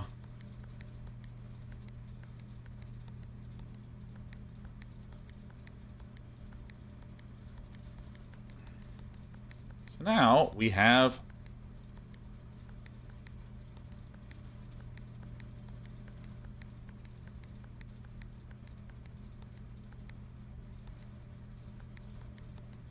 now this is purple, so now we want to make this one white. So now this needs to be red.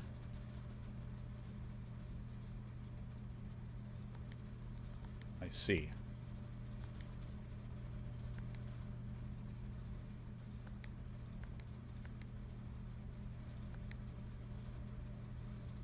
Off blue-green.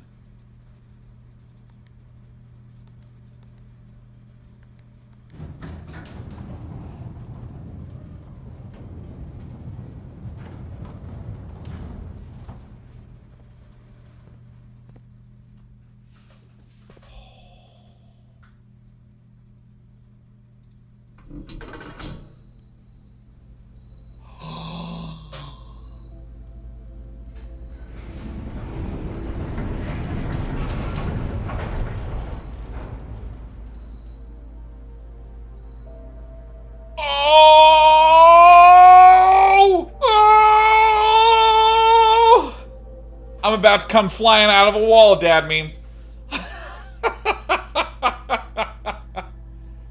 Oh my god, yes. Excellent. So, what do I have? 12 steps left? 13.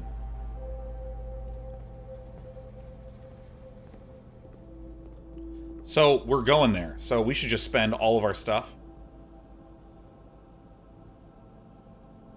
Please. And I mean, we're locked. We're totally hosed. But we have the magnifying glass. And we have been hungry to be able to investigate.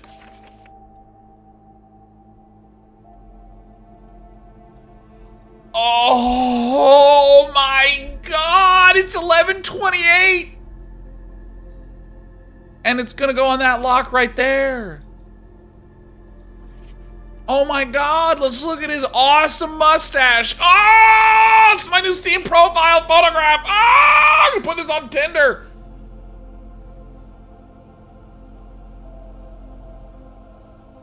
Look at his absolutely rounded sausage fingers. Wow.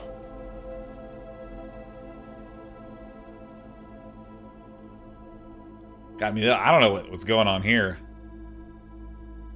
I mean, what happens when you try to pluck a guitar string? Does it just go whoop?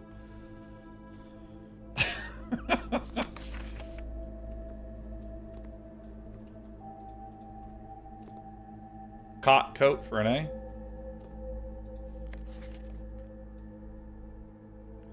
Oh yes, Prudence Rutherford Guttelson. Absolutely devastated. And of course her sister, Chastity Gladwell Guttelson.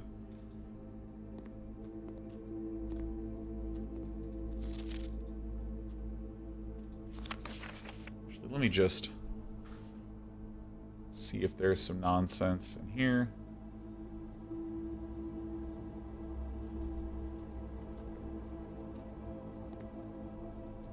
Well, that's just really good.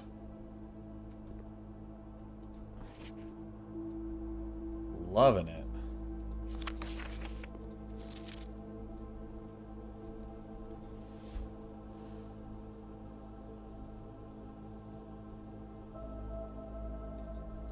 Where's the one of the guy who's just standing there with like a note that's blurry?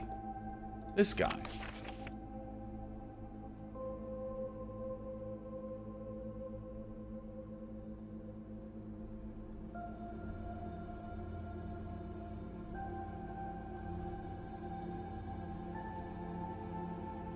Huh. Now, the problem is, I don't know if that's white. Or if this is red. So I assume this is green memos found in Hartley's room are always false.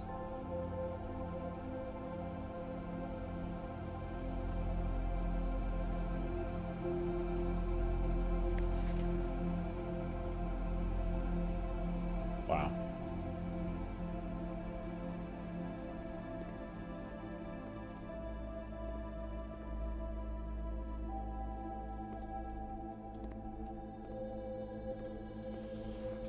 Okay, we got some stuff to do.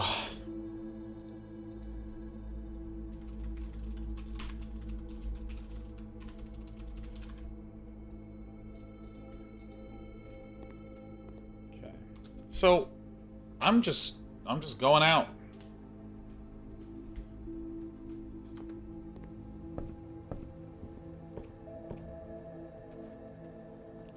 Magnifying glass clues we found so far would be Swan Song, 1128.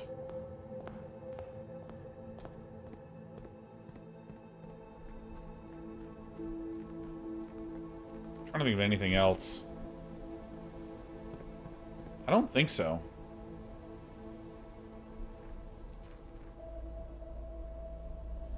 This is not the way to get there. It's a good thing I have those extra steps. Can I bash this?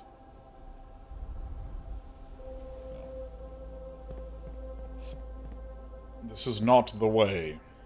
Yeah. All I want to do is play this game. That's all I want.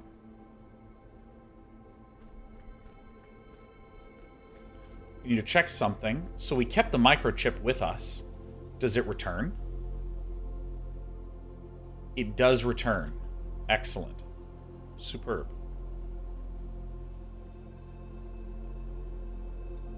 May as well.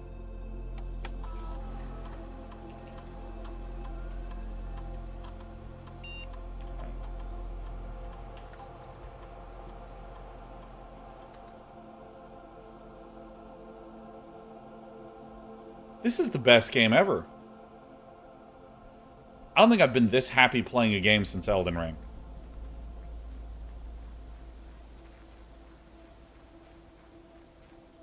I'm just so delighted.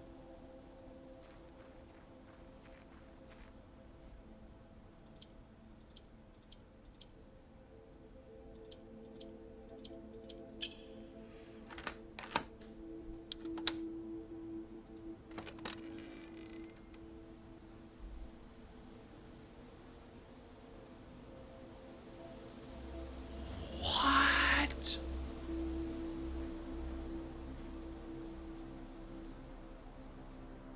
Powering up. There better be more mystery here.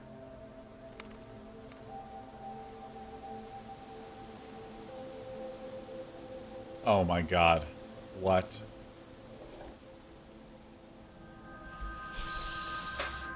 Oh!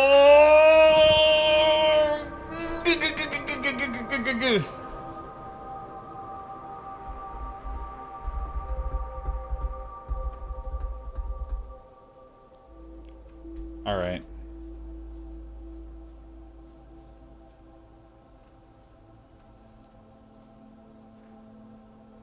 It's very cute. Very cute.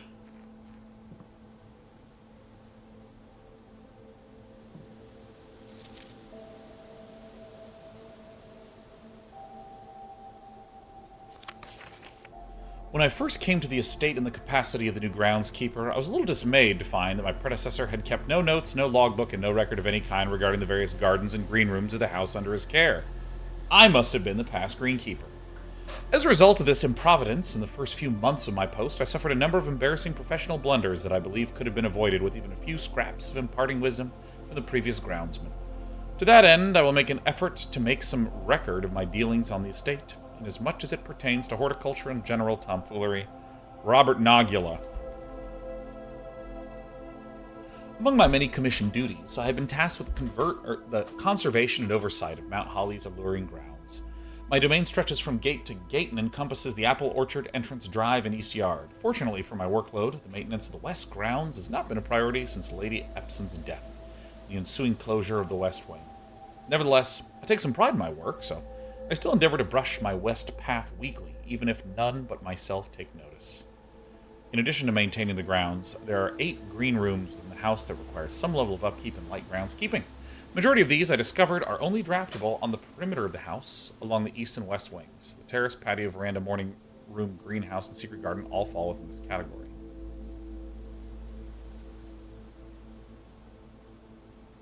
That makes sense. I really hope this guy has a shovel in here, because I would really love to dig up the, 10... Oh, it doesn't matter. Our run is dead. Huh. One of the first tasks I undertook as groundskeeper was to conduct a survey of the various plots of soil. Underneath each slot on both the east and west wings of the house. And while I would have preferred a full survey of all 45 plots in the house, it was clear the inconvenience such an undertaking would produce was in no way worth the extra data, especially considering the rooms would benefit from the survey would only ever appear in the wings. To quantify soil, I measured the soil's capacity to support crop growth and maximize the promise of high yields. The survey ended up taking 2 weeks due to some difficulty reaching the higher ranks, but the project was well worth the effort. I suspected the room position was in relation to the amount of fruit spread from gardens and the amount of flowers that can bloom in the greenhouse. So, I mean...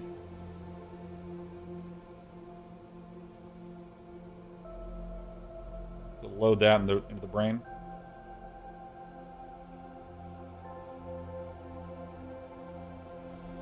I don't really know what this means. This could mean the amount of dirt that's in each of these areas. Dude, have a great night, Ghosty. Light, medium, medium, medium, light, light, dark, barren, light, and then it goes heavy, medium, heavy. There's only one dark below there. 3 and 1, so there, yeah. Oh, 1, 2, 3. Oh, there's 9 ranks. Yeah, that's what I was getting wrong. I thought there were 8 ranks. Okay. Yeah, okay. I got it.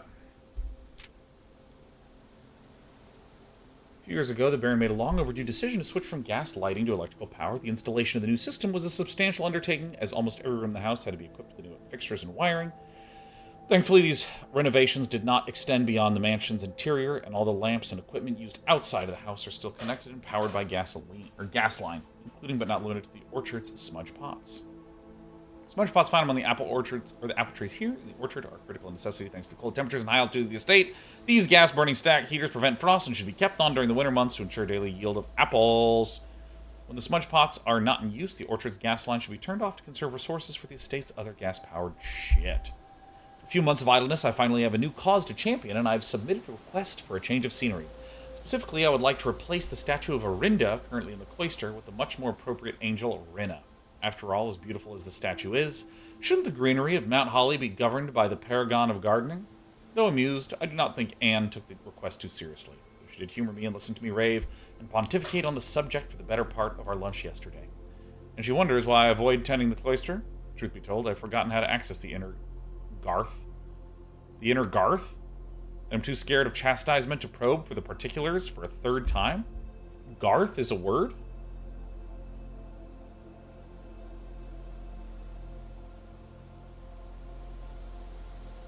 Garth. Not Garth Brooks, just Garth. Oh, small yard or enclosure. Although Google's AI overview suggested it could be referring to Garth Brooks, even though I literally didn't search for that. My best rendition, pretty good considering I've only ever seen Rinna's depiction in the chapel.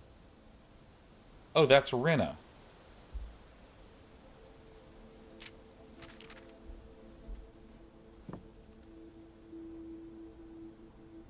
Got it. Got it.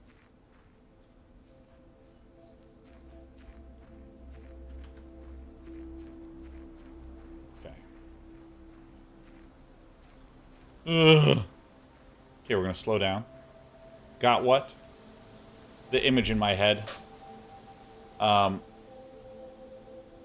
where the thingies are. I realize I forgot the top left. Because on the right, from top to bottom, it's heavy, medium, heavy, light, medium, heavy, light, light. Or, excuse me, medium, medium, light. On the left, it goes light, X, heavy, light, light. Then I think it goes medium, medium, medium, light. Let me just look at that one more time. Oh, yeah. Alright, I got it. It's completely right.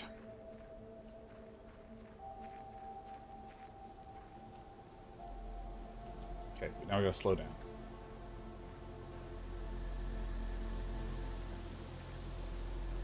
Ooh.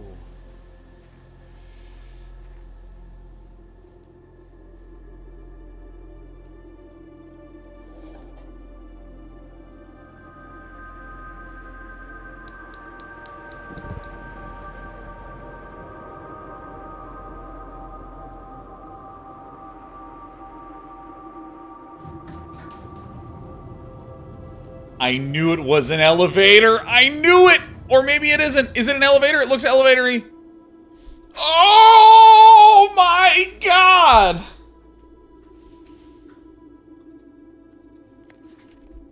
Here is the last of the equipment for the new mine. I don't think we're going to need more than this, especially if we're going to limit excavation to 2 stones per day.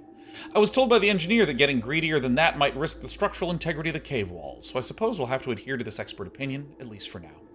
We managed to remove all but 1 mine cart from the old tunnels, 2 of which were too rusted and worn down to be of any use to us up here, so Dave went ahead and made the call to scrap them. I'm not sure that the foreman is going to be too happy about that, but hopefully you can smooth it over. Now, is there still one more cart down there? Now there is still one more cart down there, but it's locked on a short track, and it's way too difficult to move from the reservoir side. It's a little awkward because it's blocking the passage, so I suggest someone move it from the other side if they can get over there. Wow. The boss informs us that there are 2 other ways into the site.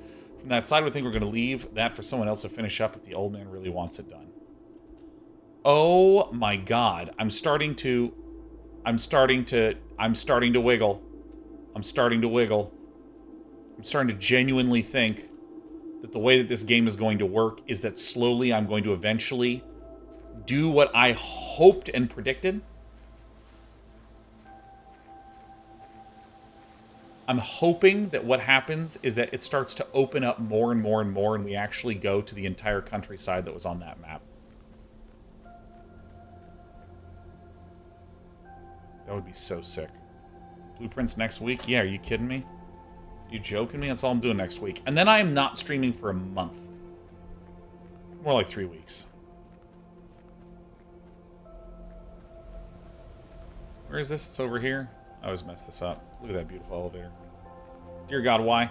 I haven't taken time off in an insanely long time, so I'm actually going to be taking time off.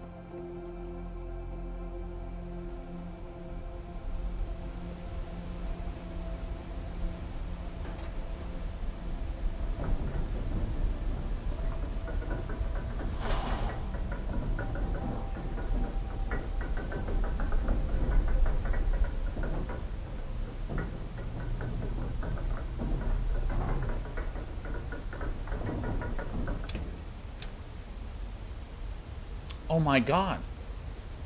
It's my office.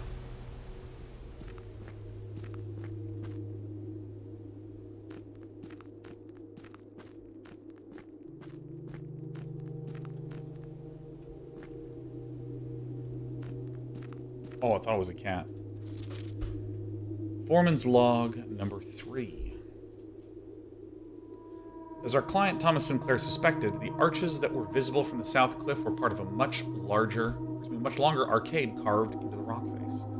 Last week, when our crew first arrived, only 2 supporting pillars were visible, but after only a few days of clearing vines, moss, and dirt, we've uncovered a dozen more. Our exploration so far has been limited and entirely superficial, as every shaft we've surveyed has ended abruptly, and every promising path leading deeper into the mountain has been blocked by tunnels packed tight with soil, rock, and debris. This site is either much older than we'd first assumed, or someone deliberately had these chambers buried. Oh my god, I'm so excited. I'm so happy. Oh my god, I'm getting such a Foreman's log right now.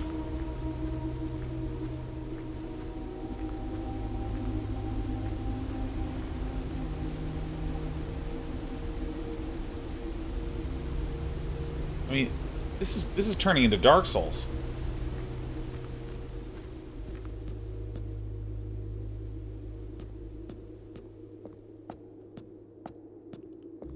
Can you imagine being the protagonist in real life and being like, oh my god, what? Give me a break.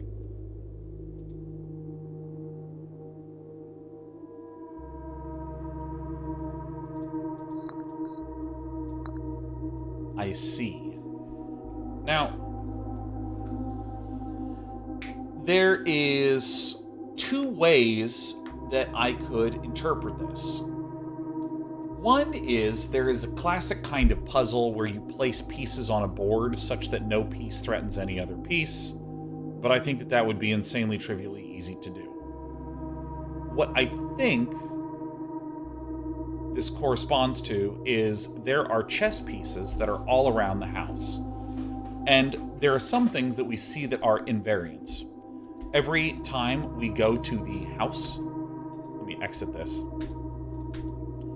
Here is always a photograph that has an E. Up here is a photograph that always has a T. In many of the rooms, there are chess pieces. So I assume that if I look around, I will eventually see those pieces and correspond them in my mind with these things. That is what I would conclude. So in the same way that this square is E and the square is T, I assume that there's things spread out in that way.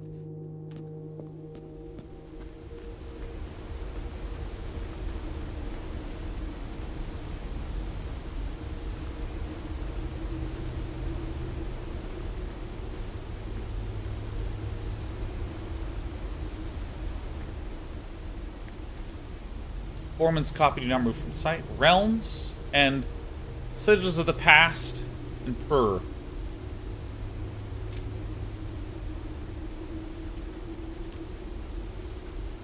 Ah. Found. They did this in order that the realm might not be understood by strangers. Historically speaking, sigils are not a new tradition. They've been found in every era and every culture to predate both written text and heraldic arts. However, today when we use the term sigil, we're referring specifically to the realm sigils, those crude circular marks of designation found on royal artifacts, buildings, and older documents. And here we remember from Alzavazara, Azuval, 8 letters on 8 pillars, sinking into the water. This book was written to make simple the understanding these fascinating glyphs and to clearly display the correlation between each sigil and the iconography of that realm's royal art. How is the image of a leafless burning tree seen in geometric lines, and what does that tell us of a kingdom's history? Each line, each circle, and each variation tells the story of the land. Even the adorned borders around the sigils have special meaning. Alright, to understand a realm sigil, we must first dismantle the symbol and identify the individual elements that make up the whole. Each sigil is composed of 4 things: the core, the dividing lines, the moats, and the border.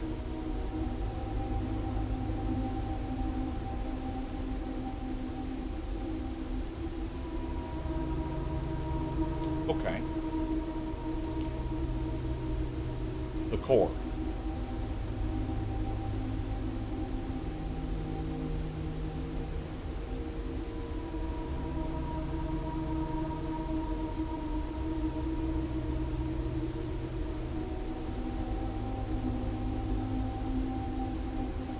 So this was purple.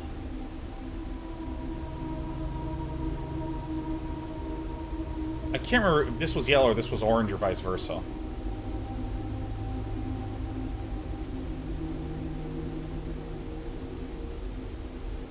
Alright, at the center of each sigil is a unique shape, different for each realm. The core gives us a name, then the rest of the sigil tells us the history behind that name.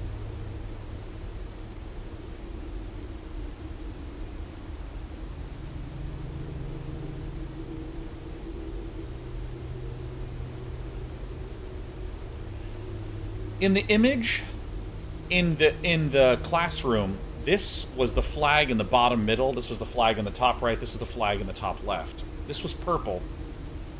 Let me see if I can try to recall some of those images. I think that this is yellow, purple, orange, I want to say.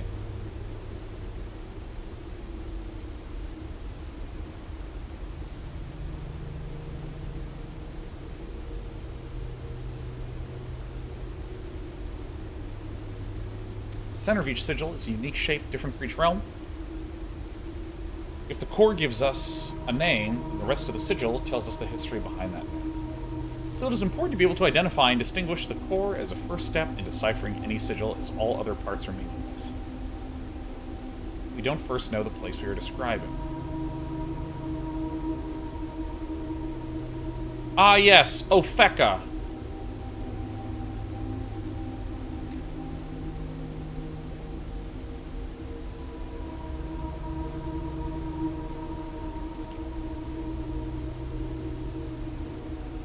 Wavy lines are used to indicate extreme heat. The scorched air and blazing sun cause the otherwise straight rays to appear shimmering. A rainy realm is indicated with rays of 3 vertical lines pouring down. For more extreme stormy weather, a jagged lightning-shaped ray is used. I've seen The Fifth Element.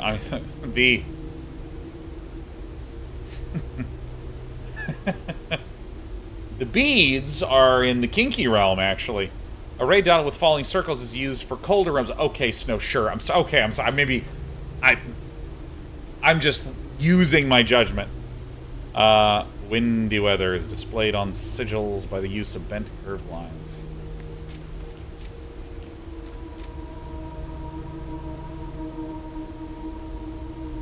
On each sigil, floating between the rays, are small figures called motes.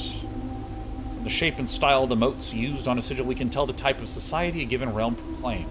They consider themselves mighty in arms or blessed by artistic and economic fortune. Tribal, primitive realm, hunter and gatherers, agricultural, harvesting and farming based on society and culture. Martial, militaristic. Metropolitan, ah yes, of course, using the floppy disk. Oh, no, that's the cityscape. Yeah, that makes sense.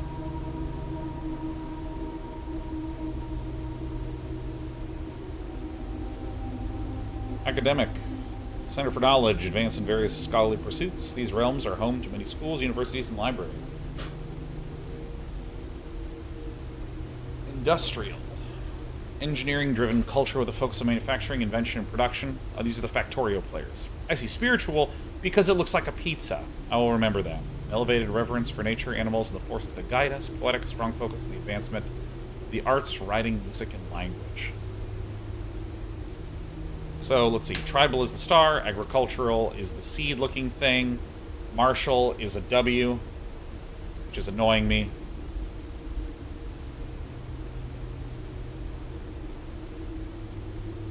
Academic is 3 lines.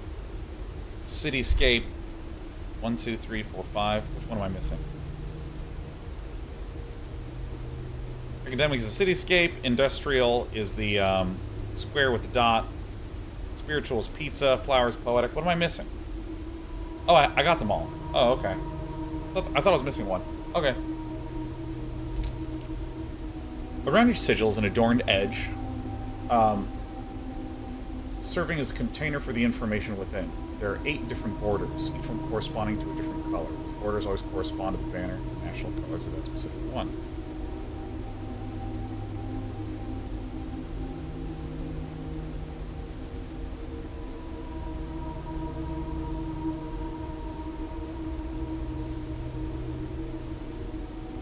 Really?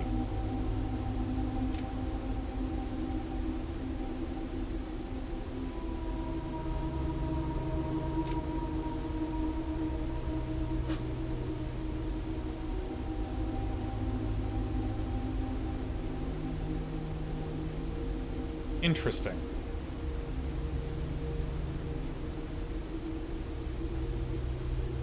Banner and national colors of that specific realm. So this... Is that red? So this is like red, war... We don't know what the dividing rays are about, though.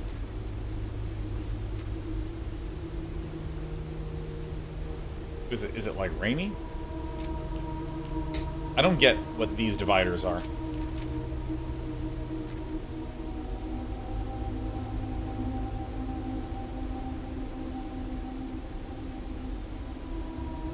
Yellow and orange are easy, because those are exactly what the colors look like. Black and white connecting, violet and pink I'm connecting. Green and red I'm connecting.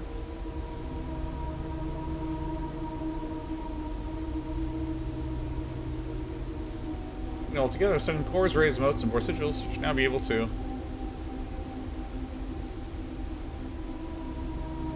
Unlock the meaning behind what had previously been undecipherable enigmas. This is red. Again, I'm pretty sure that this is... This is the color I'm not sure about. This is war, war, war, war, war, war. I don't know what these symbols mean, though. Because, I mean... Pouring down. 3 jagged lines pouring down, because there's 2 jagged lines.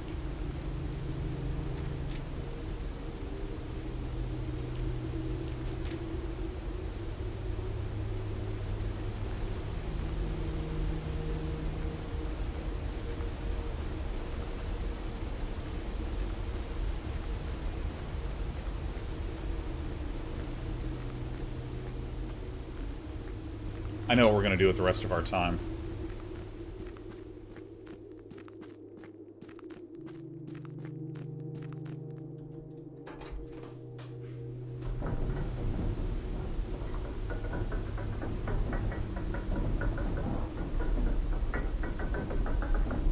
So you've seen those symbols before? Yeah, the 3 symbols that it showed in the book correspond to the images on the flags in the classroom. Top left was the pentagon, the bottom middle was the hourglass, and the top right was the square with the heart notched out, or the square with the thing notched out at the top. And I think that it was yellow, purple, orange. Not 100% sure.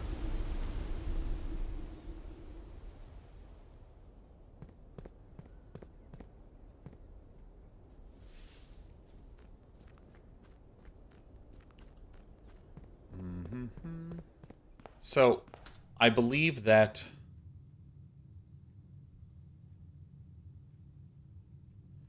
I think this location, I remember seeing chess pieces in there on another run. No. Incorrect.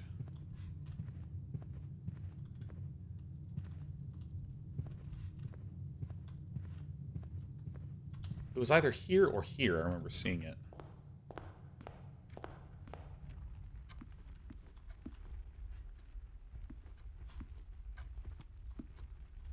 Pawn.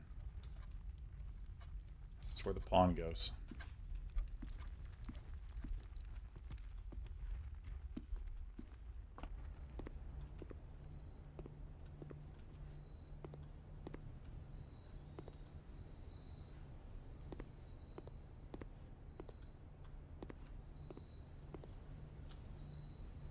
There's nothing here. I think, at least.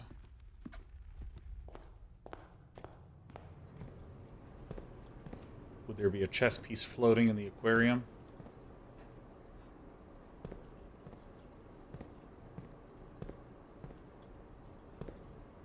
Could be.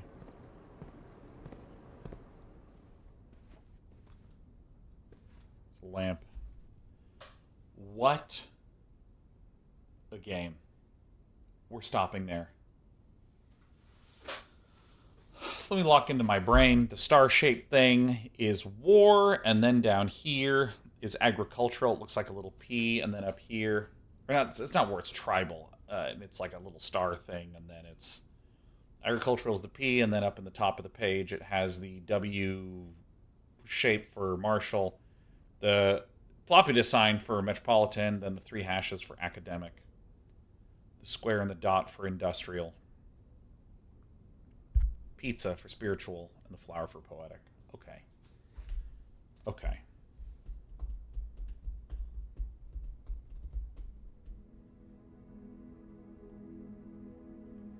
And this right here, oh. So here's where we see the pawn. And this is light, dirt, barren, heavy, light, light, medium, medium, medium, light. And then over here is heavy, medium, heavy, light, medium, heavy, medium, medium, light.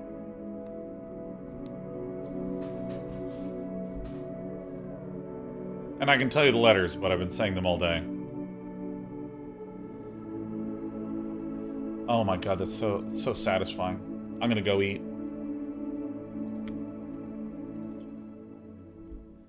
Wow. Joe says, we remember this all after a month of not playing. I don't know, I'm not worried about that because we're playing next week! Woo! Yeehaw! Let me tell you something. You asked me a question. I think the answer is, that's not my fucking problem. That's Sean on Wednesday's problem. Ask him about the map of Return to Zork.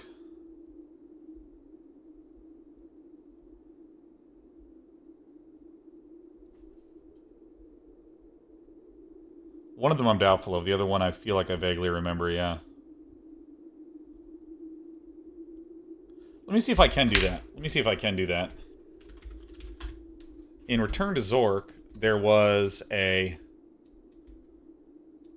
forest map where it's like you enter in here in the middle, and if you go this way, there's a tree, but if you go like this, there's like a cutscene here, and I remember there's a bunch of useless area here, but then you kind of go up like this, and you go all the way over around. And I don't quite remember this top area, but I think you do like a single hook and you exit. So here's the first map. I'm going to Control A and X. Sorry. Oh god. And the other one, I remember, you sort of enter. I think you do something like this.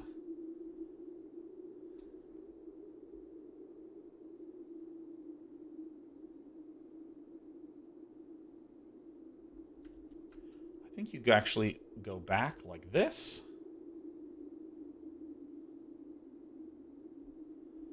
And then, I remember there's a little shape like that happened.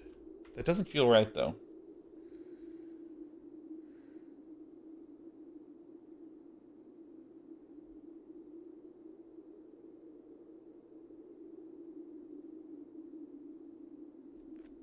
I think maybe you actually go like this in the maze. Then you like come back out and then you exit like this. I remember this, and I remember this kind of hook shape. Let's see if I got it right. Return to Zork map. Ba-da-ba-ba. All right. Open image in new tab.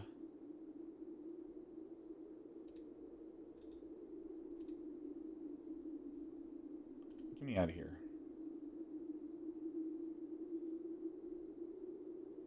Oh, I fucking got them both.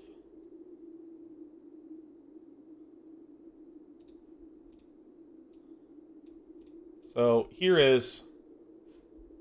So here's the second maze. Let me do that one first. Where'd you go? So I did it from the wrong direction.